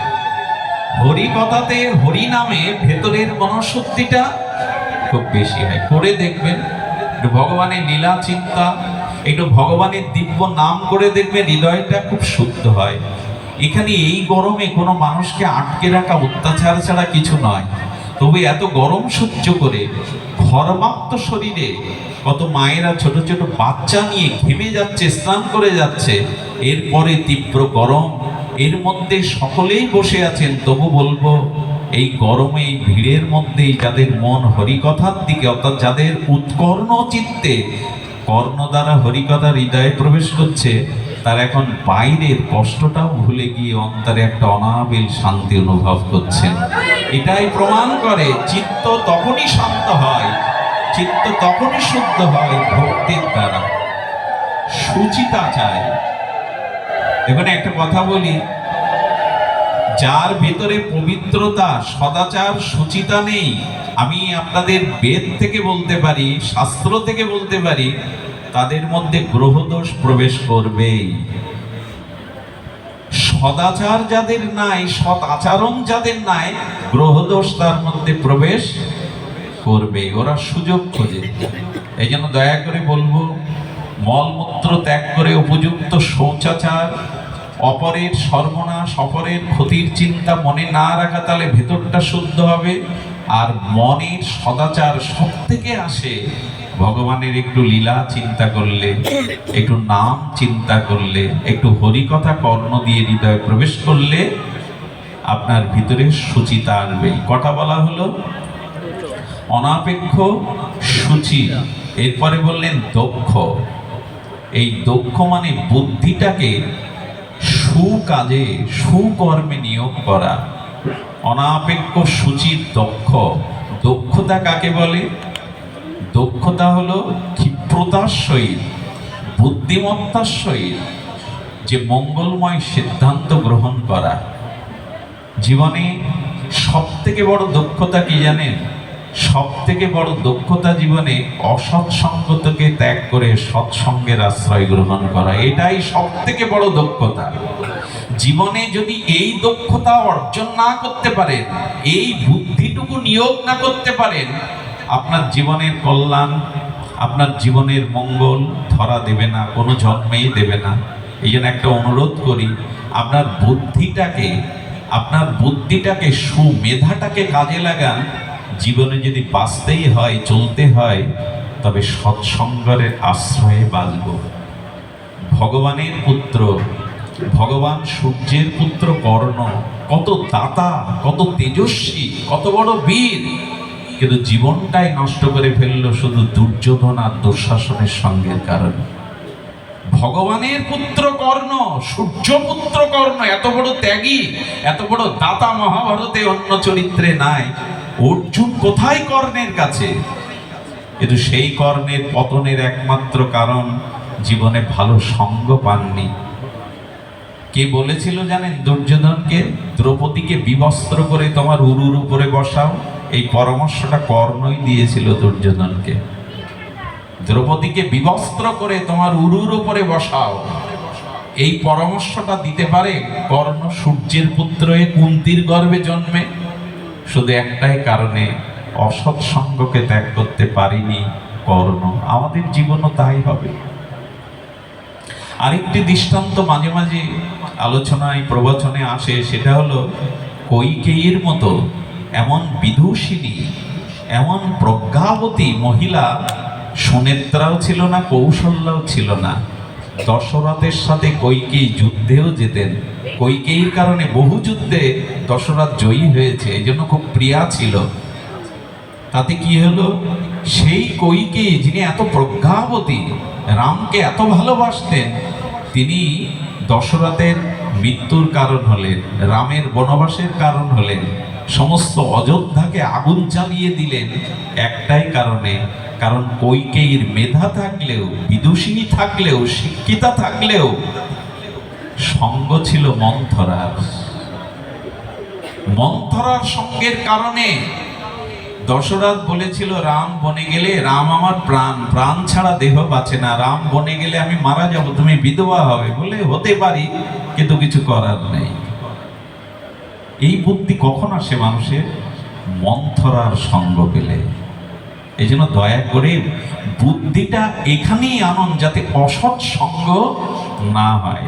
দুটো সঙ্গীতের ভজনের পয়ার আমি প্রায়শ উচ্চারণ করি, শুনে থাকবেন। যার মুখে বাই হরি কথা নাই, তার কাছে তুমি যেও না। যার মুখ হেরি ভুলে যাবে হরি, তার মুখপানে চেও না। আগুনে পুড়লে দেহটা শুধু নাশ হয়, আত্মার ক্ষতি হয় না, কিন্তু অসৎ সঙ্গে পতিত হলে দেহের সাথে সাথে আত্মারও 84 লক্ষ জনি অধঃপতিত হতে হয়। 84 লক্ষ জনি ভ্রমণ করতে হয় শুধু অসৎ সঙ্গের কারণে। অসৎ সঙ্গ বলতে কি? শুধু ব্যক্তির সঙ্গ না, যে দৃশ্য দেখলে, যে কথা শুনলে, যা কিছু অধ্যয়ন করলে মনটা নিম্নগামী হয়, অসৎ অভিমুখী হয়, এ সবগুলোই অসৎ সঙ্গ। যে দৃশ্য দেখলে, যে কথা শ্রবণ করলে, যার কাছে গেলে মনের গতি উৎসমুখী না হয়ে অবনতি হয়, এটাই হলো অসৎ সঙ্গ। গোবিন্দ বললেন, দক্ষতাটা হলো এই, পৃথিবীর সব থেকে বড় দক্ষ ব্যক্তিকে, বুদ্ধিমান ব্যক্তিকে 500 ভূসম্পত্তি জমি মালিক হওয়া। এই তল্লাটির ভিতরে 10 জন আপনার পেছনে ছুটে চলে, আপনার জয়গান গায়, এটাই আপনার জীবনে সব থেকে দক্ষতা? বুদ্ধিমান আপনি না। শাস্ত্রে বলছেন, প্রকৃত বুদ্ধিমান ভগবান ভজন যারা করে তাদের। এই মনুষ্যময় ক্ষণভঙ্গ রক্ত মাংসের পিণ্ড, অনিত্য কালের দ্বারা কবলিত এই মাটির শরীর পেয়ে যারা বিচার দিয়ে, বিবেক দিয়ে, বুদ্ধি দিয়ে, সৎসঙ্গ আশ্রয় করে, ভগবানের ভজন করে এই মায়ার সংসার পাড়ি দিয়ে চিরদিনের মতো ভগবানের কাছে ফিরে যেতে পারে, এরাই বুদ্ধিমান, এরাই প্রকৃত মেধা সম্পন্ন, যারা নিজেকে উদ্ধার করতে পারে। ভূসম্পত্তির মালিক হওয়া, অনেক লোকের সম্মান অর্জন করা, এগুলি বুদ্ধিমানের কাজ নয়। এগুলি বুদ্ধি খাটালে অনেকেই পেতে পারে, কিন্তু ভব সংসার পাড়ি দিয়ে জন্ম মৃত্যু চক্কর এড়িয়ে ভগবানের কাছে চির শান্তির ধামে পৌঁছানো, বৈকুণ্ঠে পৌঁছানো, স্বরূপে পৌঁছানো, এটি যার মধ্যে, তিনি বুদ্ধিমান। যে যেন কৃষ্ণ ভজে সে বড়, সে এটা জানে কি করে সংসার পাড়ি দিয়ে ভগবানের কাছে, এই মায়ার সংসার পাড়ি দিতে হয়। অনাপেক্ষ শুচিদক্ষ উদাসীন, একটু কষ্ট হলেও শুনতে হবে, এটাই চাবি। এই চাবি যদি পেয়ে যান, তাহলে আপনি শান্তির রাজ্যে জীবনের লক্ষ্যে পৌঁছাতে পারবেন। অনাপেক্ষ শুচিদক্ষ উদাসীন। উদাসীন অর্থাৎ অতীতের কথা, দুঃখের কথা, অপমানের কথা, জীবনের অনেক স্মৃতির কথা ভুলতে শুরু করুন। উদাসীন কাকে বলে? উদাসীন মানে কোনো কিছুর প্রতি লক্ষ্য না দেওয়া। একটা শিশুকে চড় মারলেন, দেখবেন ও এত উদাসীন, 10 মিনিট পরে একটা চকলেট দিলে আবার আপনার কোলে আসবে, ভুলে গেছে সে কথা। এই জন্যই তো শিশু, এই জন্য তো সর্বদা আনন্দে থাকে, শান্তিতে থাকে, সে ভুলতে শিখেছে। জীবনের কিছু কিছু ভুলে যেতে শিখুন, জীবনের কিছু কিছু ভুলতে শিখুন। এই ভোলাটাই, এই উদাসীন হওয়াটাই সংসারে মাঝে মাঝে উদাসীন হতে হয়। আমরা আমাদের হৃদয়টা জ্বলে যায়, কে আমাকে অপমান করেছে, কে বড় কথা বলেছে, ওইটা পুষে রেখে রেখে আমি চলতে থাকি। আমি আমার শান্তির আনন্দটুকু বিনষ্ট করতে থাকি। এই জন্য গোবিন্দ বলছেন, উদাসীন। কিছু কিছু ভুলতে শেখো, কিছু কিছু ক্ষমা করতে শেখো, কিছু কিছু জিনিস ক্ষমা করো, তাহলে শান্তি পাবে। কিছু জিনিস ভুলতে থেকো, কে তোমাকে অপমান করেছে, কে কি বলেছে, এটা মনে আশ্রয় নিয়ে চলো না। এটাকে মনে যদি ভুলতে না চেষ্টা করো, তাহলে তুমি শান্তি পাবে না, চাবি পাবে না, শান্তির ঘরের, জীবনের লক্ষ্যের চাবি পাবে না। এই জন্য জলে দাগ কাটলে যেমন সেই দাগটা, রেখাটা বেশিক্ষণ থাকে না, কিছু কিছু জিনিস জীবনে ভুলতে শেখো। মানুষ ভুলবার জন্য মদ খায়, ওটা কি সমাধান? ভুলবার জন্য নেশা করে, ভুলবার জন্য জীবনে কত কি ড্রাগ আদি নেয়, এগুলো না। ভগবান মন্ত্রই দিয়েছেন, কর্মফল মনে করে, প্রাপ্তি মনে করে, এগুলো উদাসীন হও। যদি উদাসীন হতে পারো, তবে জীবনে শান্তি হবে। উদাসীন গত ব্যথ। আরেকটা জিনিস শোনো, ব্যথা ভুলতে, গত যে ব্যথা, এই ব্যথাটা ভুলতে শুরু করো। গত ব্যথ, কে তোমায় ব্যথা দিয়েছে এটুকু ভুলো। কি মনের মতো পাওনি, স্ত্রী মনের মতো পাইনি, এই নিয়ে সারা জীবন জ্বলবেন? বরঞ্চ এরকম ভাবুন না, স্ত্রী যদি মনের মতো হতো, সুন্দরী হতো, লাবণ্যময়ী হতো এবং গুণ থাকতো, তাহলে কি হতো? স্ত্রীর প্রতি আমার প্রবল আসক্তি আসতো। আর সেই আসক্তিটা, সে আমার মনের মতো হয়নি, তার ভিতরে গুণ রূপ মহিমা আমি খুঁজে পাইনি। ঠিক আছে, তাহলে কি হলো? মঙ্গল হলো এই স্ত্রীর প্রতি যে প্রবল আসক্তিটা, ওটা তার প্রতি না গিয়ে ভগবানের প্রতি গেল। এটাই অন্তত মঙ্গল ভেবে নাও। তার আসক্তিটা ওদিকে গেল। মনে আছে আপনাদের তুলসীদাস গোস্বামীর কথা?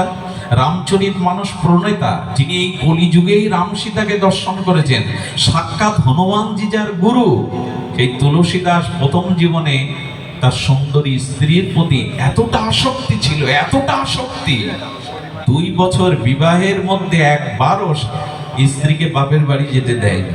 বলুন তো কি পুরুষ! অল্প বয়সে বিবাহ করেছিলেন, এত সুন্দরী যৌবনাবতী, চোখের আড়াল করতে দিত না। শুনুন ধ্যান দিয়ে তুলসীদাস গোস্বামীর জীবনী, ওনার প্রথম জীবনী।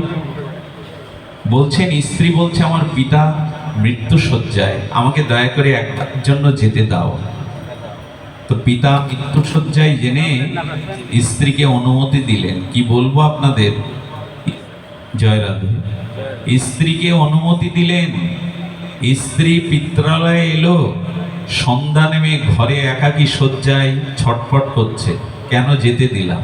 কত বড় কামিনী মুখ, নারী মুখ পুরুষ হলে, তাও তুলসীদাস গোস্বামীর জীবন বৃত্তান্ত তার প্রথম অধ্যায়ে এরকম। তিনি ঝড়ো ঝড়ো বৃষ্টির মধ্যে, ঝঞ্ঝাবাদের মধ্যে 10 কিলোমিটার পথ হেঁটে সেই স্ত্রীর বাড়ি গেলেন, মানে শ্বশুর বাড়ি গেলেন। ঝড়ো ঝড়ো বৃষ্টিতে মধ্যরাত্রে গহীন অন্ধকারে যখন দরজায় নক করেছে, স্ত্রী খুলে দেখে, স্বামী বলল, তুমি এই ঝড়ো ঝড়ো বৃষ্টিতে ভিজতে ভিজতে তুমি? পাশে যারা শুয়েছিল তারা গালি দিতে লাগলো, এত বড় কামুক পুরুষ, এত বড় ব্যর্থ পুরুষ। খুব ব্যথা লাগলো। স্ত্রী বললেন, তোমার মুখ যেন আজ থেকে আমি না দেখি। কামুক কোথাকার, লোভী কোথাকার, বেরিয়ে যাও।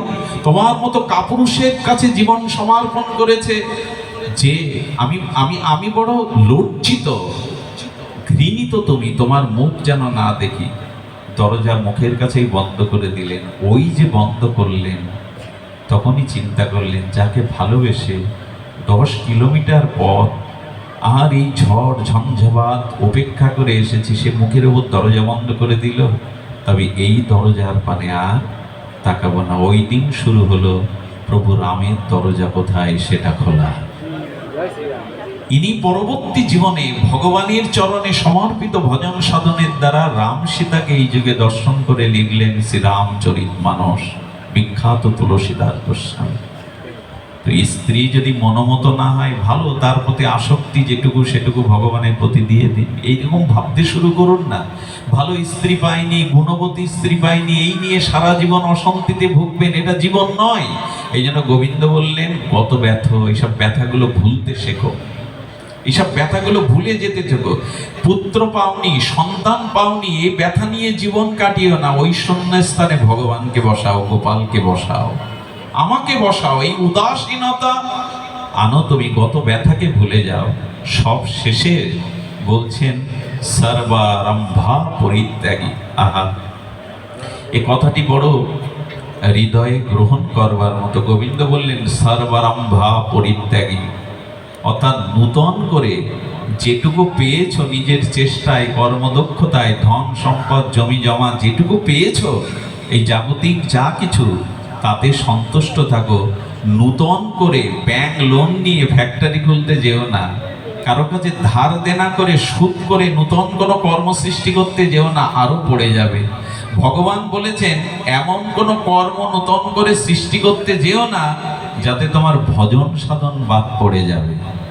সর্বারম্ভ পরিত্যাগী মানে, সর্বারম্ভ পরিত্যাগী শব্দটার অর্থ হলো, এমন করে কোনো কর্মে আর জড়িয়ে যেও না যাতে অন্তত একটু ভগবত ভজনে, একটু সাধু সঙ্গের সময় তোমার জীবন থেকে বাদ পড়ে যায়। শুধু কর্মের পিছনে ছুটে গেলে, কিন্তু মূল যে কর্ম, ভগবৎ কর্ম, ভজন কর্ম, এটি যদি তোমার জীবনে না আসে, তাহলে নূতন নূতন কর্ম সৃষ্টি করে তাতে আবদ্ধ হয়ে ভগবানকে ভুলে যাওয়া, ভজনকে ভুলে যাওয়া, সাধুসঙ্গকে ভুলে যাওয়া, এমন কর্ম সৃষ্টি করতে যেও না যার দ্বারা ভগবানের ভজনটাই কমে যাবে। আমি আপনাদের একটু বলবো, স্বামী রামসুগদার বলে দিয়েছেন দিন রাত 24 ঘন্টা, উনি বলেছেন 10 ঘন্টা খাটুন, চাকরি করুন, ব্যবসা করুন। কয় ঘন্টা কাটতে বলেছেন? 10 ঘন্টা। 24 থেকে 10 বাদ দিলে কত থাকে? 14 থাকে। 6 ঘন্টা ঘুমান, তার বেশি ঘুমানো ঠিক নয়। তাহলে 14 থেকে 6 বাদ গেলে কত থাকে? 8 থাকে। এর মধ্যে বা ঘুমান আর 1 ঘন্টা, 7 ঘন্টা যদি থাকে, তবে 3 ঘন্টা খাওয়া দাওয়া, স্নান, গল্প গুজব করো। কিন্তু আর যে 3-4 ঘন্টা থাকতে, এটা অবশ্যই সাহোদ্দায় জপ, ধ্যান, ভজন, সাধু সঙ্গে কাটাও। যদি 24 ঘন্টায় দিন রাত সংসারের পিছনে দিতে চাও, তুমি পড়ে যাবে, ফাঁদে পড়ে যাবে, তুমি উঠতে পারবে না। পড়েই তো গেছি ভবকূপে। এখন তো কুয়োর ব্যবস্থা আপনাদের দিকে নেই, কোনো দিকেই নেই। আধুনিক প্রযুক্তির দ্বারা কুয়ো এখন অনেক জায়গায় নেই। আচ্ছা, কুয়োতে দেখবেন পুরনো দিনে জল তুলতে গেলে মাঝে মাঝে দড়ি কেটে সেই জল তোলার পাত্রটা, ঘটি বাটি, ওইটা পড়ে যেত। কি করতো জানেন? একটা দড়ির অগ্রে অঙ্কুশ, মানে লোহার একটা বাঁকা অঙ্কুশ তৈরি করে এটা তোলার চেষ্টা করছো। ভগবান যেন বললেন, তুমিও কর্মময় ভবকূপে পড়ে গেছো, এখন সাধুগুরু বৈষ্ণব ওই অঙ্কুশ দিয়েই তোমাকে টেনে তুলতে এসছে। অঙ্কুশই, সাধুগুরু সঙ্গই হলো তোমাকে ভবকূপ থেকে টেনে তুলতে পারে।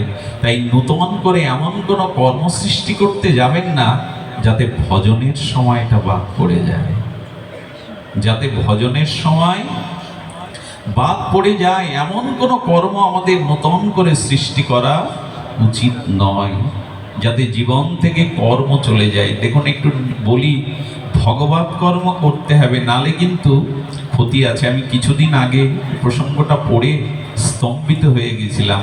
যদি বলেন আমি আপনাদের বানিয়ে শোনাচ্ছি, তা নয়। রাঘবেন্দ্রাচার্য, উত্তর ভারতের 108 অন্যতম জগৎগুরু, একজন বিখ্যাত প্রবক্তা, তার শ্রীমুখেই শুনেছিলাম আমাদের উত্তরপ্রদেশে এক শেঠের দোকানে কাজ করতেন। ঘটনাটা বলে আমি পাঠ বিশ্রাম করব। এই তাপদগ্ধতায় আপনাদের অত্যাচার করা উচিত হবে না। তো তিনি কাজ করতেন, কাজ করতে করতে ইনি ছিলেন ব্রাহ্মণ এবং ইনি ছিলেন পণ্ডিত। এই ব্রাহ্মণ পণ্ডিত, তার বাড়িতে যে ছেলেটা কাজ করত, দোকানেও কাজ করত, বাড়িতেও কাজ করত, ছেলেটা হঠাৎ মারা গেল। মারা যাওয়ার পরে কিছুদিনের মধ্যে, আমি আদৌ কিন্তু আপনাদের গল্প শোনাচ্ছি না, এই রাঘবেন্দ্রাচার্য ভারত বিখ্যাত এই প্রবচনকারী, তিনি বলছেন কিছুদিন পর উনি ঘরে বসে বসে চিন্তা করছেন, হঠাৎ একটা কালো ছায়া দেখতে পেলেন। সেই কালো ছায়া দেখতে দিয়ে প্রশ্ন করছেন, কে তুমি? আমাকে কেন ভীতি সঞ্চার করবার মধ্যে এসেছে? বললো, আমি ভীতি সঞ্চার করতে আসিনি, কারণ আমি জম। তো জম, তুমি এখানে কাকে নিতে এসছো? আমাকে? বললো, আপনাকে না, আমি কিছুদিন আগে আপনার এখানে কাজের লোকই ছিলাম, মনে আছে ছেলেটার কথা? বলে, হ্যাঁ। বলে, সেই আমি জমে রূপান্তরিত হয়েছি। বললো, কেন? বললো, বহু পাপ যদি কেউ করে, 100 জন্ম যদি কেউ পাপ করে 100 বার নরকে যায়, তাহলে বারবার এই 100 জন্ম নরকে যাওয়ার পরে যম মহারাজ তাকে যম দূতেরই চাকরি দিয়ে দেয়। 100 জন্ম আমার অপরাধ আছে, পাপ আছে, আর 100 জন্মই নরকে যাচ্ছি আমি। আজকে আমাকে দায়িত্ব দিয়েছে, তুমি যমদূত, বারবার আসো, আর তোমার এই কাজের জন্য নিয়োগ হলো। তো তুমি আমার এখানে কেন? বললেন, আপনার এখানে না, আপনার পাশের বাড়ির ওই ভদ্রলোক এখন মারা যাবে, আধা ঘন্টার মধ্যে ওর আত্মাকেই, ওর জীবাত্মাকে আমি নিতে এসেছি, গ্রাস করতে এসেছি। উনি বিস্ময় প্রকাশ করছেন, কি বলে ও? সঙ্গে সঙ্গে উনি তখন বললেন, দেখো, তুমি যদি সত্যিই ওকে নিতে আসো, আর তুমি যদি জম হও, আমি তোমার কাছে একটা অনুরোধ করছি যে তুমি সত্যিই যদি সেই হও, মাঝে মাঝে এসো, তোমার কাছে আমার কিছু জিজ্ঞাসা করার আছে। আধা ঘন্টা ঘড়ি ধরে পরে দেখলেন উনি হঠাৎ বুকে ব্যথা উঠে মারা গেছেন। বললেন সত্যি আমি যা মনে করেছি এ জমি। কারণ ওই ঘটনাটা যখন সত্যি হলো তখন উনি মনে করলেন যে না, এ জমি। উনি পরবর্তী একদিন ওই ছায়া দেখে আবার প্রশ্ন করছেন, আমি তোমাকে আসতে বলেছিলাম একটা প্রশ্ন করবার জন্য। প্রশ্নটা হলো যে দেখো, যিনি যমরাজ তাকে যদি একটা অনুরোধ করো যে আমার এই জগতের প্রভু যিনি ছিলেন, আমি যার আশ্রিত ছিলাম, তিনি একটু নরক আর স্বর্গটা দর্শন করতে চান, যমরাজ যদি এই কৃপা করে আমাকে এই সুযোগ যদি দিতে পারে। বলে এটা আদৌ সম্ভব না, জীবন্ত মানুষকে ওগুলো দেখতে পারে? তখন উনি একটা যুক্তি দিলেন, খুব ধ্যান দিয়ে শুনুন। যুক্তিটা হলো, আমি পণ্ডিত, আমি ব্যাখ্যা করি ভাগবতে, শাস্ত্র ব্যাখ্যাটা আমি যদি নরকের বর্ণনাটা চোখে এসে বর্ণনা করতে পারি, মানুষ তখন গ্রহণ করবে, কল্পনা মনে করবে না। তুমি তোমার যমরাজকে আমার একটু অনুরোধ করো।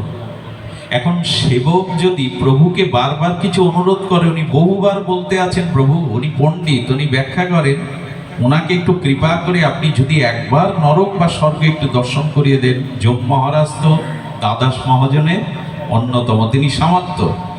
তো যম মহারাজ তখন বলছেন, এত করে বলছো যখন, তখন ওই খাটিয়ায় ঘুমিয়ে আছে রাত্রে, ওই অবস্থায় অবশ অজ্ঞান ভাবে ওকে উড়িয়ে নিয়ে এসো। আমি কিন্তু আবারও বলছি, আমি ঠাকুরমার ঝুলি খুলে বসিনি, এই মহাত্মার মুখে শুনেছি দিব্য ঘটনা, অলৌকিক ঘটনা পৃথিবীতে ঘটতেও পারে, অসম্ভব কিছু না। তাকে যখন নিয়ে যাওয়া হলো তখন তার চেতনা ফেরানোর পর বলছেন, আপনি বেশিক্ষণ এখানে থাকতে পারবেন না, তবে নরককে দেখতে চেয়েছেন, জগতে গিয়ে বর্ণনা করবেন, মানুষকে বোঝাবেন। দেখুন, উনি সামান্য, নরক কিন্তু আছে, কেউ ভাববেন না জুজুর ভয় দেখানো হচ্ছে। আমাদের অপকর্মের, পাপ কর্মের, মহাপাপ কর্মের ভোগবার একটা জগৎ আছে। এই অনন্ত সৌর জগতে যত গ্রহ আছে তার একটা বিজ্ঞানও আজও করতে পারেনি। একটা বৃহস্পতি পৃথিবীর 300 গুণ বড়, কি নির্ণয় করবে সেখানে? চাঁদে মানুষ যায় কি পুরো চাঁদটাই দেখতে পায়? চাঁদের একটা অংশে নামে বিজ্ঞানীরা, তাও সেখানে নির্ণয় করতে পারেনি। এই মহাবিশ্বের মহাসৃষ্টির রহস্য কতটুকু বা বিজ্ঞান আবিষ্কার করতে পেরেছে। উনি গিয়ে দেখলেন যে প্রচণ্ড সাজা। নরকের বর্ণনা ভাগবতের ৫ম স্কন্ধে আছে। ৫ম স্কন্ধের শেষে শিহরিত হতে হবে, ভয়ে ভীত হতে হবে। উনি ওই নরকের সামান্য যন্ত্রণা থেকে চিৎকার করে বললেন, আর আমি এখানে থাকতে চাই না। যেটুকু বললেন ২৮টা নরক, আপনি তো এক অংশও দেখেননি।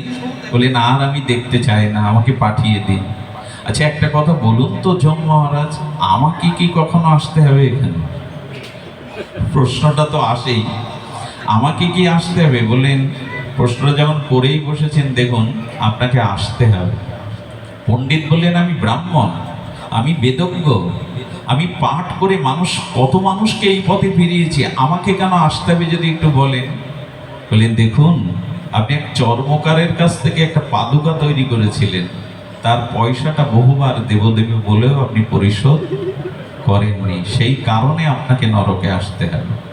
কর্মফল কিন্তু কাউকে ছেড়ে দেবে না, কর্মফল কাউকে ছেড়ে দেয় না। তখন বলছেন, অনুরোধ একটা, সাজাটা কি এখান থেকেই আমাকে সাজা দিয়ে মুক্ত করতে পারেন, যাতে আর না আসতে হয়? বলে, সে সাজা তুমি সহ্য করতে পারবে? সেই সাজা হলো তার পিঠের 1 হাত চামড়া তুলে নেওয়া হবে, চিরে চিরে চামড়া তুলে নেওয়া হবে, ওইটুকু শোধ করেনি বলে।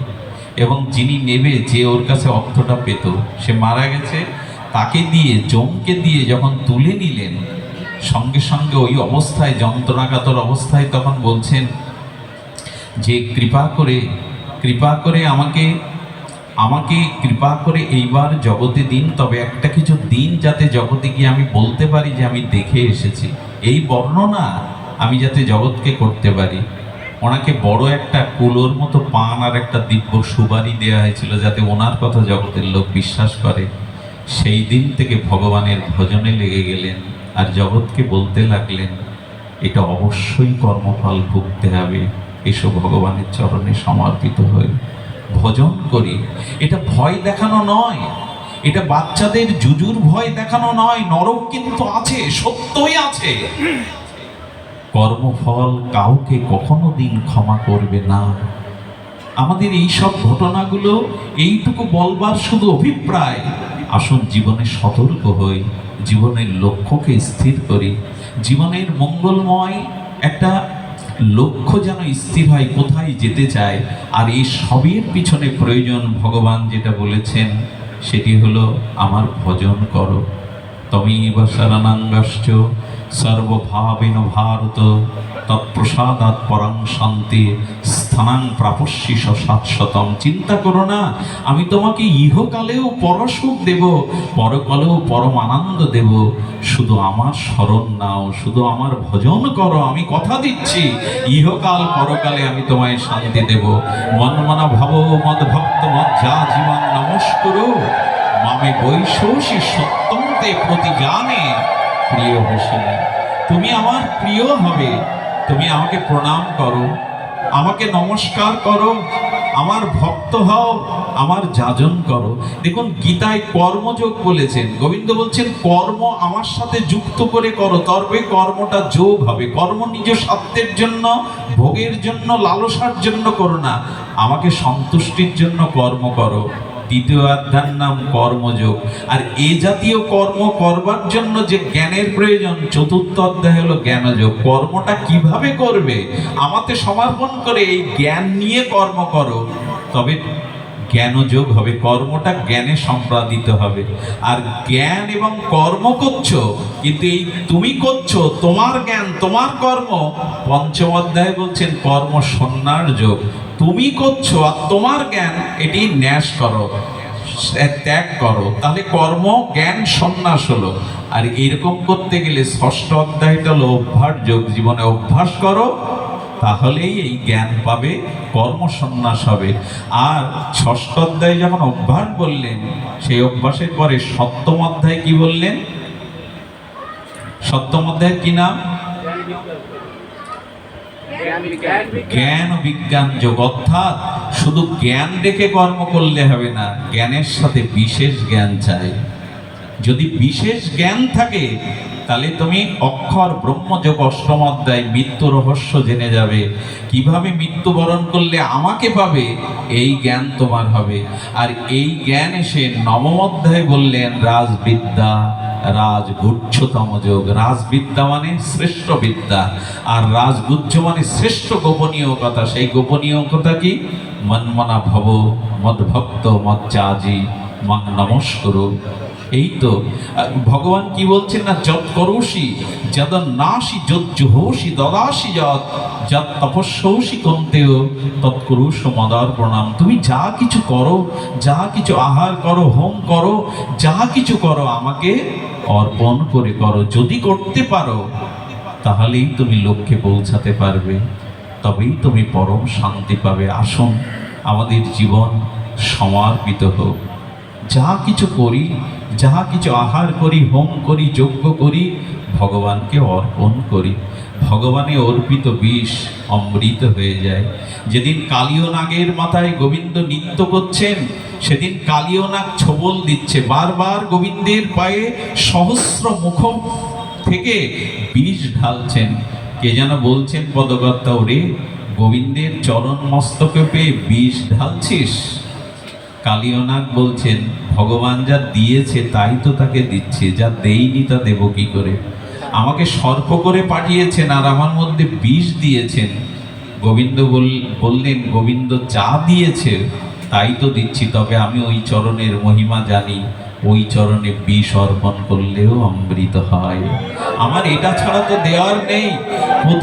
পুতনা বলছে প্রভু আমি বুকে পাপের বিষ নিয়ে গিয়েছিলাম আর আমার স্তনে কালকুট বিষ, দুটো বিষ নিয়ে গিয়েছিলাম, কিন্তু আমার জানা ছিল না তোমাকে ভালোবেসে বিষ দিতে গেলেও তা অমৃত হয়, ধাত্রীগতি পাওয়া যায়। ভগবান তুমি এমন তত্ত্ব, তোমাকে বিষ দিতে গেলে তুমি তাকে মাতৃগতি দিয়ে দাও, ধাত্রীগতি দিয়ে দাও। ওগো দয়াল, এমন দয়ালু জগতে কে আছে? ওগো জগতের জীব চেয়ে দেখো, আমি পুতনা মানে আমি পবিত্র না, আমি বালও ঘাতিনি, রুধিরও সনা, আমি বাচ্চাদের হত্যা করে রক্ত পান করেছি, আমি গোবিন্দকে হত্যার জন্য কালকুট বিষ স্তনে পুরে নিয়েছি। সেই গোবিন্দ আমাকে ধাত্রীগতি দিয়ে দিল, মাতৃগতি দিয়ে এলো বৈকুণ্ঠে। এমন দয়ালুকে ভালো না বেশে পারা যায়? তাই হে জগতের জীব, ভগবানকেই অর্পণ করো। কামনা বাসনা চিত্তে যা আছে ভগবানে অর্পণ করো। তাতে অর্পিত কর্মই, তাতে অর্পিত বস্তুই অমৃত হয়ে যাবে। বিষ অমৃত হয় শুধু অর্পণ করলে। আর আমার কেন জানি মনে হয় জানেন, এই যে কালীয় নাগ, তার মাথার উপরে গোবিন্দ নৃত্য করলেন, গোবিন্দের চরণ পড়লে। একবার আমাকে বলুন তো, যুগ যুগান্তর তপস্যা করে যোগী ঋষি মুনি গোবিন্দের চরণ এভাবে পায়? একটু কথা বলুন, পায় কি? আচ্ছা, ও পেল কেন? কালীয় নাগ কেন গোবিন্দের চরণ মস্তকে ধারণ করলো এবং সেই চরণ চিহ্ন গোবিন্দ অঙ্কিত করে দিলেন? এর একটাই কারণ, উনি ছিলেন ভাগবতে উপাখ্যানে আছে চন্দ্রতপ রাজা। কি নাম ছিল না? চন্দ্রতপ রাজা। উনি এক রাজ্যের রাজা, কিন্তু ওনার উদরের শুল বেদনা যায় না। কি বেদনা? শুল বেদনা যায় না। তো সেই শুল বেদনায় যখন কাতরাচ্ছেন, কত কবিরাজ কত ডাক্তার দেখিয়ে যখন কোনো উপায় হলো না, তখন একজন জ্যোতিষী তাকে বললেন, অমুক সরোবরে রাজহংস রাজহংসী সাঁতার কাটছে, ওদের মাংস যদি ভক্ষণ করতে পারো তোমার শুলের বেদনা যাবে। গিয়ে দেখছেন সেই নির্মল সরোবরে রাজহংস রাজহংসী জলকেলি করছে। ওদেরকে যখন ধরে উনি হত্যা করার মানুষই গেলেন, তখন রাজহংস কথা বলে উঠেছে, আমাদের হত্যা করে তুমি রোগ সারাতে চাও? তাতে আরো পাপ হবে, চলে যাও। ওই বৃক্ষের তলে দেখো এক সাধুর চরণ, যদি সাধুর চরণ জল পান করতে পারো অভিষেক করে, তবে তোমার চিরদিনের মতো শোল বেদনা যাবে। ভাবলেন যে প্রাণী হত্যা করে লাভ কি, যদি সাধুর চরণ ধৌত চরণামৃত পান করে ব্যথা যায়। চন্দ্রতাপ রাজা চলে গেলেন, কিন্তু গিয়ে কি দেখলেন জানেন? গিয়ে দেখলেন একটা পা বাইরে আছে, ওই বটবৃক্ষের কুঠিরের মধ্যে থেকে একটা পা বাইরে, কিন্তু সেই পা পুজ রক্ত ফোড়া। আচ্ছা, রাজার কি রুচি হবে ওই চরণ জল করে খাওয়া? যখন ফোড়া দেখলেন, পুজ রক্ত দেখলেন, ঘৃণায় ভরে গেল। এই চরণের জল আমি পান করে খাবো? মনে হলো ব্যথা তো তীব্র, ভোগও করছি, নিরাময়ের জন্য উনি যদি আর একটা পা বাইরে দিতেন, মনে করেছেন ওই পাটা হয়তো নিরাময়, কিন্তু আর একটা পা বাইরে দিয়ে দেখলেন এর থেকে দূষিত হয়ে গেছে সেই পা, কারণ সেখানে পোকা হয়ে গেছে, পোকা ঘরে ঘরে পড়ছে। ওই অবস্থা থেকে মনে করলেন রাজহংসী যখন কথা বলল, ওরা সাধারণ না, ওরা অভিশপ্ত কোনো মহামানব রূপে আছে, আমি চেষ্টা করি। উনি অভিষেক করলেন, অভিষেক করে সেই জল যখন পোকা কিলবিল করছে, ওটা রাজা শ্রদ্ধা হলো না। কিন্তু সাধুর চরণ জল উনি ফেলেননি, কি করলেন? উনি মাথায় করে এনে ঘরের কোণে রেখে দিলেন। শুধু ভক্তগণ, সেই দিন বৈষ্ণব অপরাধের দ্বারা তাকে অভিশাপ পেতে হলো যে সেই সাধুর চরণ ধৌত জলে অবিশ্বাস এনেছি, যা আজ থেকে এই বৈষ্ণব চরণ জলের চরণামৃতের আর তোর রুচি বা বিশ্বাস হলো না, যা মনুষ্য জন্ম না পেয়ে সর্বজনিতে যা। এই সেই কালীয়, এই সেই কালীয়। বললেন যদি তার মাথার উপরে গোবিন্দ চরণ কেন? বলে পান না করলে হবে কি, বিশ্বাস করে তো চরণ জলটা মাথায় ধারণ করেছিল। এই জন্য সেই বৈষ্ণবের চরণ ধৌত জলের কারণে গোবিন্দ তার মস্তকে চরণ রাখলেন। আর পুতনাকে উনি মেরেছেন, অগাসুরকে মেরেছেন, বগাসুরকে মেরেছেন, কংসকে বধ করেছেন, কেন কালীয় নাগকে বধ করেননি গোবিন্দ? তার কারণ হলো কালীয় নাগের স্ত্রীগণ, সতীসাধ্যীগণ, তারা প্রার্থনা করেছিল, প্রভু আমাদের স্বামীর জীবন ফিরিয়ে দাও, ওকে তুমি মেরো না। আর এদের কথা কেন শুনেছিলেন জানেন? এদের কথা শুনেছিলেন ওই চরণ জলটা ঘরের কোণে শুনে তার স্ত্রীগণ ওটা শ্রদ্ধায় পান করেছিল। এই জন্য মহাসতী রূপে তারা গোবিন্দ চরণে ভক্তি লাভ করে কালীয় নাগের হত্যার সময় স্তুতি করতে করতে গোবিন্দ প্রসন্ন হয়ে ওর স্বামীকে ফিরিয়ে দিয়েছিলেন। অর্থাৎ বৈষ্ণব চরণ জলের এ জাতীয় মহিমা। জীবনে আর যাই করুন, ভক্ত চরণে কখনো অপরাধ করবেন না। ভগবানের চরণে যদি কোটি অপরাধী করেন, অবিচেত সুদরাচার মাম অনন্য ভাগ, গোবিন্দ বলছেন পৃথিবীর শ্রেষ্ঠ দুরাচারী হলেও, অপরাধী হলেও আমি তাকে মাফ করি, কিন্তু আমার ভক্ত চরণে যদি কেউ অপরাধ করে আমি তাকে ক্ষমা করি না।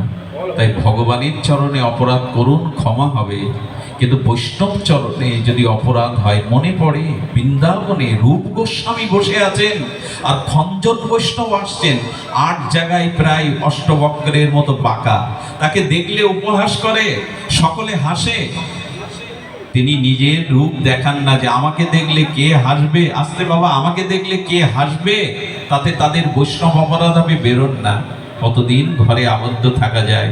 তাই চিন্তা করলেন আজ রূপ গোস্বামীর কাছে গিয়ে একটু কৃষ্ণ কথা রাধা কথা শুনবো। রূপ গোস্বামী বসে বসে অন্তর্মনা হয়ে রাধারানীর চরণ চিন্তা করছে, আরে একটা পুষ্প ফুটেছে, রাধারানী বলছে শ্যাম পুষ্পটা আমাকে পেড়ে দাও। তো গোবিন্দ কি করেছে, গোবিন্দ পুষ্পটা হাতে পাচ্ছেন না, রাধারানীকে বলছে তুমি আমার স্কন্ধে ওঠো। রাধারানীকে গোবিন্দ স্কন্ধে নেওয়ার পরে রাধারানী যখন ফুলের বিন্দুটা ধরেছে, গোবিন্দ পেছন থেকে ছেড়ে দিয়েছে, রাধারানী সেই ডালটা শাখাটা ধরে দুলছে। এই লীলা দর্শন করতে করতে রূপ গোস্বামী যেই হেসেছেন, সামনে খঞ্জন বৈষ্ণব সেই বিকালাঙ্গ বৈষ্ণব এসে হাজির। উনি মনে করছেন হায় রে, রূপ গোস্বামীর মতো গোস্বামীও আমার এই অঙ্গ দেখে হাসলো, এই মুখ আর আমি দেখাবো না। উনি হাসছেন কি জন্য, লীলা দেখে, আর উনি ভুল বুঝলেন আমাকে দেখেই উনি হেসেছেন। ফিরে গিয়ে যাওয়ার সাথে সাথে কি হলো জানেন, আমি এটা বলেই বিশ্রাম করছি শুনুন। উনি দেখলেন যে ওনার নিত্যলীলা স্ফুরণ হচ্ছে না, রূপ গোস্বামী পাদ রাধারানীর রূপমঞ্জরি মহাপ্রভুর মনোভীষ্ট পূরণকারী রূপ গোস্বামী লীলা বন্ধ হয়ে গেছে। দাদা সনাতনকে গুরুর মতো শ্রদ্ধা করতেন, আচার্যের বরণ করেছিলেন, বললেন আচার্য আমার চিত্তে রাধা মাধবের লীলা স্ফুরণ হচ্ছে না। সনাতন গোস্বামী বললেন তুমি জ্ঞাত সারে অজ্ঞত সারে দেখো কোনো বৈষ্ণবের চরণে ভক্ত চরণে তোমার অপরাধ হয়েছে, একবার চিন্তা করা যায় গো। উনি হেসেছেন রাধা মাধবের লীলা দেখে, আর ব্যথা পেয়েছেন একজন বৈষ্ণব, এই হেতু ওনার লীলা দর্শন বন্ধ হয়ে গেছে, হৃদয় স্ফূর্তি বন্ধ হয়ে গেছে। বৈষ্ণব চরণে যদি হয় ক্ষুদ্র অপরাধ মহা ভজন হতে পড়ে যাবে বাদ। বৈষ্ণব চরণে অপরাধ করো না, বাদ পড়ে যাবে। সঙ্গে সঙ্গে যেটি ঘটলো, সনাতন বললেন সব বৈষ্ণবকে নিমন্ত্রণ করো, যে তোমার গৃহে আসবে না জানবে তার চরণে অপরাধ, যাকে দেখবে ক্ষমা চাইবে। সবাইকে নিমন্ত্রণ করলেন। তখন বৃন্দাবনে হাতে গোনা কিছু মহাত্মা আসলেন না খঞ্জন বৈষ্ণব, তার চরণে গিয়ে রূপ গোস্বামী প্রণত হয়ে বললেন জ্ঞাত অজ্ঞাত সারে যদি কোনো ভুল অপরাধ অন্যায় করি ক্ষমা করে দিন। উনি পূর্ব বৃত্তান্ত খুলে বললেন কাউকে মুখ দেখাবো না, তাই আপনার কারণে গিয়েছিলাম রাধা মাধবের একটু দিব্য লীলা কথা শুনবো, কিন্তু আপনি আমাকে দেখে হাসলেন। রূপ গোস্বামী হাত জোর করে বললেন পূর্বের ঘটনা, আমি লীলা দেখে হেসেছিলাম, আপনাকে দেখে হাসিনি। উনিও ভুল বুঝতে পেরে দুজন আলিঙ্গন করলেন। দুজন সৎ ব্যক্তির রাগ বেশিক্ষণ থাকে না, সঙ্গে সঙ্গে লীলা দর্শন আবার করতে লাগলেন। একবার চিন্তা করতে পারেন, রূপ গোস্বামীর যদি এই হয়, তাহলে গুরু অর্থাৎ পিতামাতার চরণে, আচার্যের চরণে, বৈষ্ণব চরণে যাদের অপরাধ হয় তাদের দুর্দশা কি হতে পারে, তাদের দুর্দশা জগতে কি হতে পারে। চাপাল গোপাল, সেই চাপাল গোপাল নবদ্বীপে কত ভবানীর পূজা করেছেন, কত তিনি তন্ত্রশাস্ত্রে পণ্ডিত, কিন্তু মহাপ্রভু শ্রীবাস অঙ্গনে কীর্তন করেন। তাই সমস্ত সেদিনের মানুষরা বলল এই কীর্তন বন্ধ করতে হবে। চাপাল গোপাল কিছু রক্ত, কিছু হাড়গোড়, কিছু মদ আর কিছু লাল ফুল রেখে এলো শ্রীবাসের অঙ্গনে, যাতে এগুলো ফললে স্থান অপবিত্র হয়, ওখানে নাম না করতে পারে। শ্রীবাস দরজা খুলে দেখে হাড় গোড় মদ লাল ফুল এইগুলি রাখা।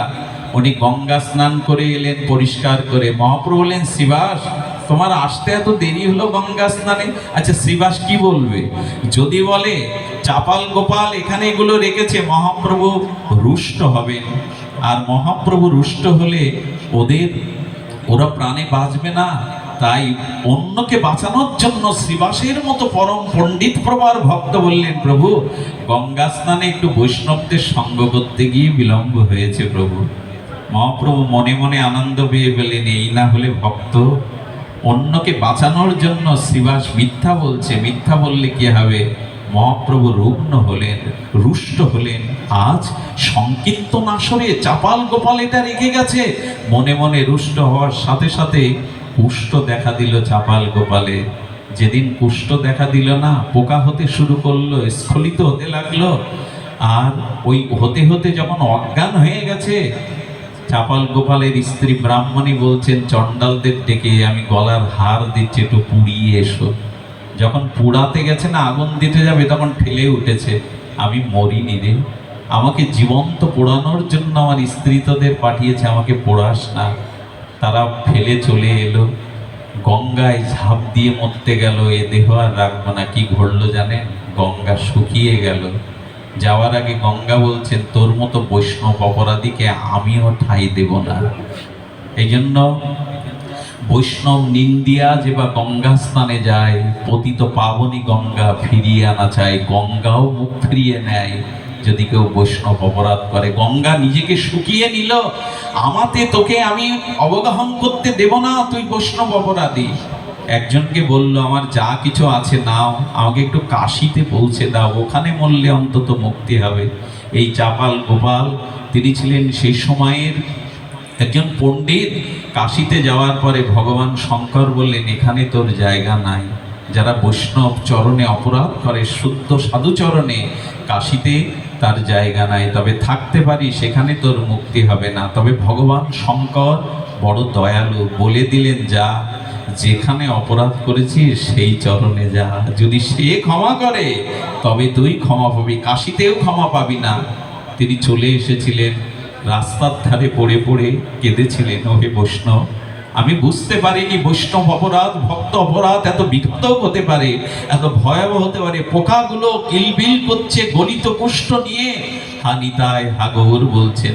নিতাইয়ের চরণে যেদিন পড়লো, যেতে যেতে নিতাই মহাপ্রভুর চরণে যেদিন পড়লো, নিতাইয়ের চরণে মহাপ্রভু বললেন, আমি তোকে কোটি জন্ম ভোগাবো। যে ভক্ত চরণে অপরাধ করে আমি তাকে ক্ষমা করি না। নিতাই বললেন, যাও, যার চরণে অপরাধ তাকে ধরো। শ্রীবাস ঠাকুর যাচ্ছিলেন পথ দিয়ে সংকীর্তনে, চরণে লুটিয়ে পড়লেন, হে ঠাকুর, হে বৈষ্ণব ঠাকুর, ক্ষমা করো, আমি জানি না, আমি বুঝিনি, অজ্ঞ, যে ভক্ত চরণে অপরাধ এতটা বিঘাত। সবাই ত্যাগ করেছে, গঙ্গা ত্যাগ করেছে, কাশী ত্যাগ করেছে, স্ত্রী তো জীবন্ত পুড়িয়ে মারার ব্যবস্থা করেছিল, ক্ষমা করো শ্রীবাস ঠাকুর। শ্রীবাসের দয়া হলো, বললেন, আমি কোনো অপরাধ নেইনি, তবে আমার মহাপ্রভু ব্যথা পেয়েছেন, হরিনামের চরণে অপরাধ হয়েছে, তোমার এই অপরাধ যেতে পারে তুমি যদি হরিনাম গ্রহণ করো, তুমি যদি বৈষ্ণব বন্দনা লেখো, বৈষ্ণব চরণ বন্দনা করো। এই মহাপ্রভুর পরশে, শ্রীবাসের পরশে দিব্য চিন্ময় দেহ পেয়েছিল চাপাল গোপাল, তার নাম হয়েছিল দেবকী নন্দন দাস। ইনি বিখ্যাত বৈষ্ণব বন্দনা লিখেছিলেন। এই বৈষ্ণব বন্দনার দ্বারাই তিনি পরম ভক্তিও পেয়েছিলেন। এইটুকু অনুরোধ করে পাঠ বিশ্রাম করি, ভক্ত চরণে কোনো অপরাধ যেন না হয়। ভগবান ক্ষমা করেন, ভক্তও ক্ষমা করেন, কিন্তু ভক্তের চরণধুলি ক্ষমা করে না। রামচন্দ্র খা ঠাকুর হরিদাসের চরিত্র হননের জন্য লক্ষ্মহীরাকে পাঠিয়েছিল। হরিদাস ঠাকুর ছিলেন, কিন্তু রামচন্দ্রকারের ভিটেতে প্রদীপ দেওয়ারও কোনো ব্যক্তি আর ছিল না। পুরো রাজ পরিবারই ধ্বংস হয়ে গেছিল বৈষ্ণব অপরাধে। ভক্ত অপরাধ নেন না, কিন্তু ভক্তের চরণ ধুলি ক্ষমা করে না। তাই আজও যদি মনে করেন কোনো বৈষ্ণব চরণে আপনার অপরাধ হয়েছে, সে যদি বেঁচে থাকে তার চরণে গিয়ে সহজভাবে ক্ষমা চান। সে যদি মারা যায় তার উদ্দেশ্যে ক্ষমা চান, হরিনাম নিতে থাকুন। আর বৈষ্ণবের বা ভক্তের, আমি বৈষ্ণব বলতে শুধু তিলমালা বৈষ্ণবদের বলছি না, যারা যে মতে ভগবানকে ভজন করে, বিষ্ণু থেকে যত সবাই বৈষ্ণব, সবার মধ্যেই ভগবান আছেন। যারা একবার কৃষ্ণ নাম মুখে নিয়েছে তারাও বৈষ্ণব। তাই কারো প্রতি এ জাতীয় ভক্তের প্রতি অপরাধ না হওয়াই উচিত। আজকের এই ভক্ত সঙ্গ যে অনুষ্ঠানের আয়োজন করেছে, আপনাদের এই স্থানে এসে আমার মনে হয়েছে, এই স্থানের আপনাদের ভিতরে যে ভগবৎ শ্রবণের উৎকণ্ঠা, এটি দর্শন করাও এই জীবনের এক সফলতা। অভূতপূর্ব, অশ্রুতপূর্ব, কোটিবার বলেও এটিকে পরিপূর্ণতা দেওয়া যাবে না। আপনাদের ভাগবত উৎকণ্ঠা, ধন্য আপনারা, ধন্য এই অঞ্চলবাসী, দূর অন্তকে ভক্তগণ। আমার মতো জীবধম, নরকের কীট, নর্দমার কীট, মূঢ় অধম এমন একটি অর্বাচীনের হরিকথা শোনার জন্য কি কষ্ট সহ্য করে এই তাপদাহের মধ্যে নির্বিচ্ছিন্ন নীরবে হরিকথা চাতকের মতো পান করলেন। এতে বোঝা যায় ভক্তি হতে আপনাদের আর বিলম্ব নেই, আত্মকল্যাণ হতে আপনাদের এই বিলম্ব নেই। পরিশেষে পরিশেষে পরিশেষে আমি করজোরে একটা নিবেদন, আমার একটু ধ্যান দিন, একটু ধ্যান দিন। আমি আমার পিতাকে হারিয়েছি খুব ছোটবেলায়, এগুলো রেকর্ড করবেন না, তবে শুনুন। ছোটবেলায় আমার পিতাকে হারিয়েছি এইটুকু বয়সে। সেই 9 বছর বয়স থেকে আমি ভাগবত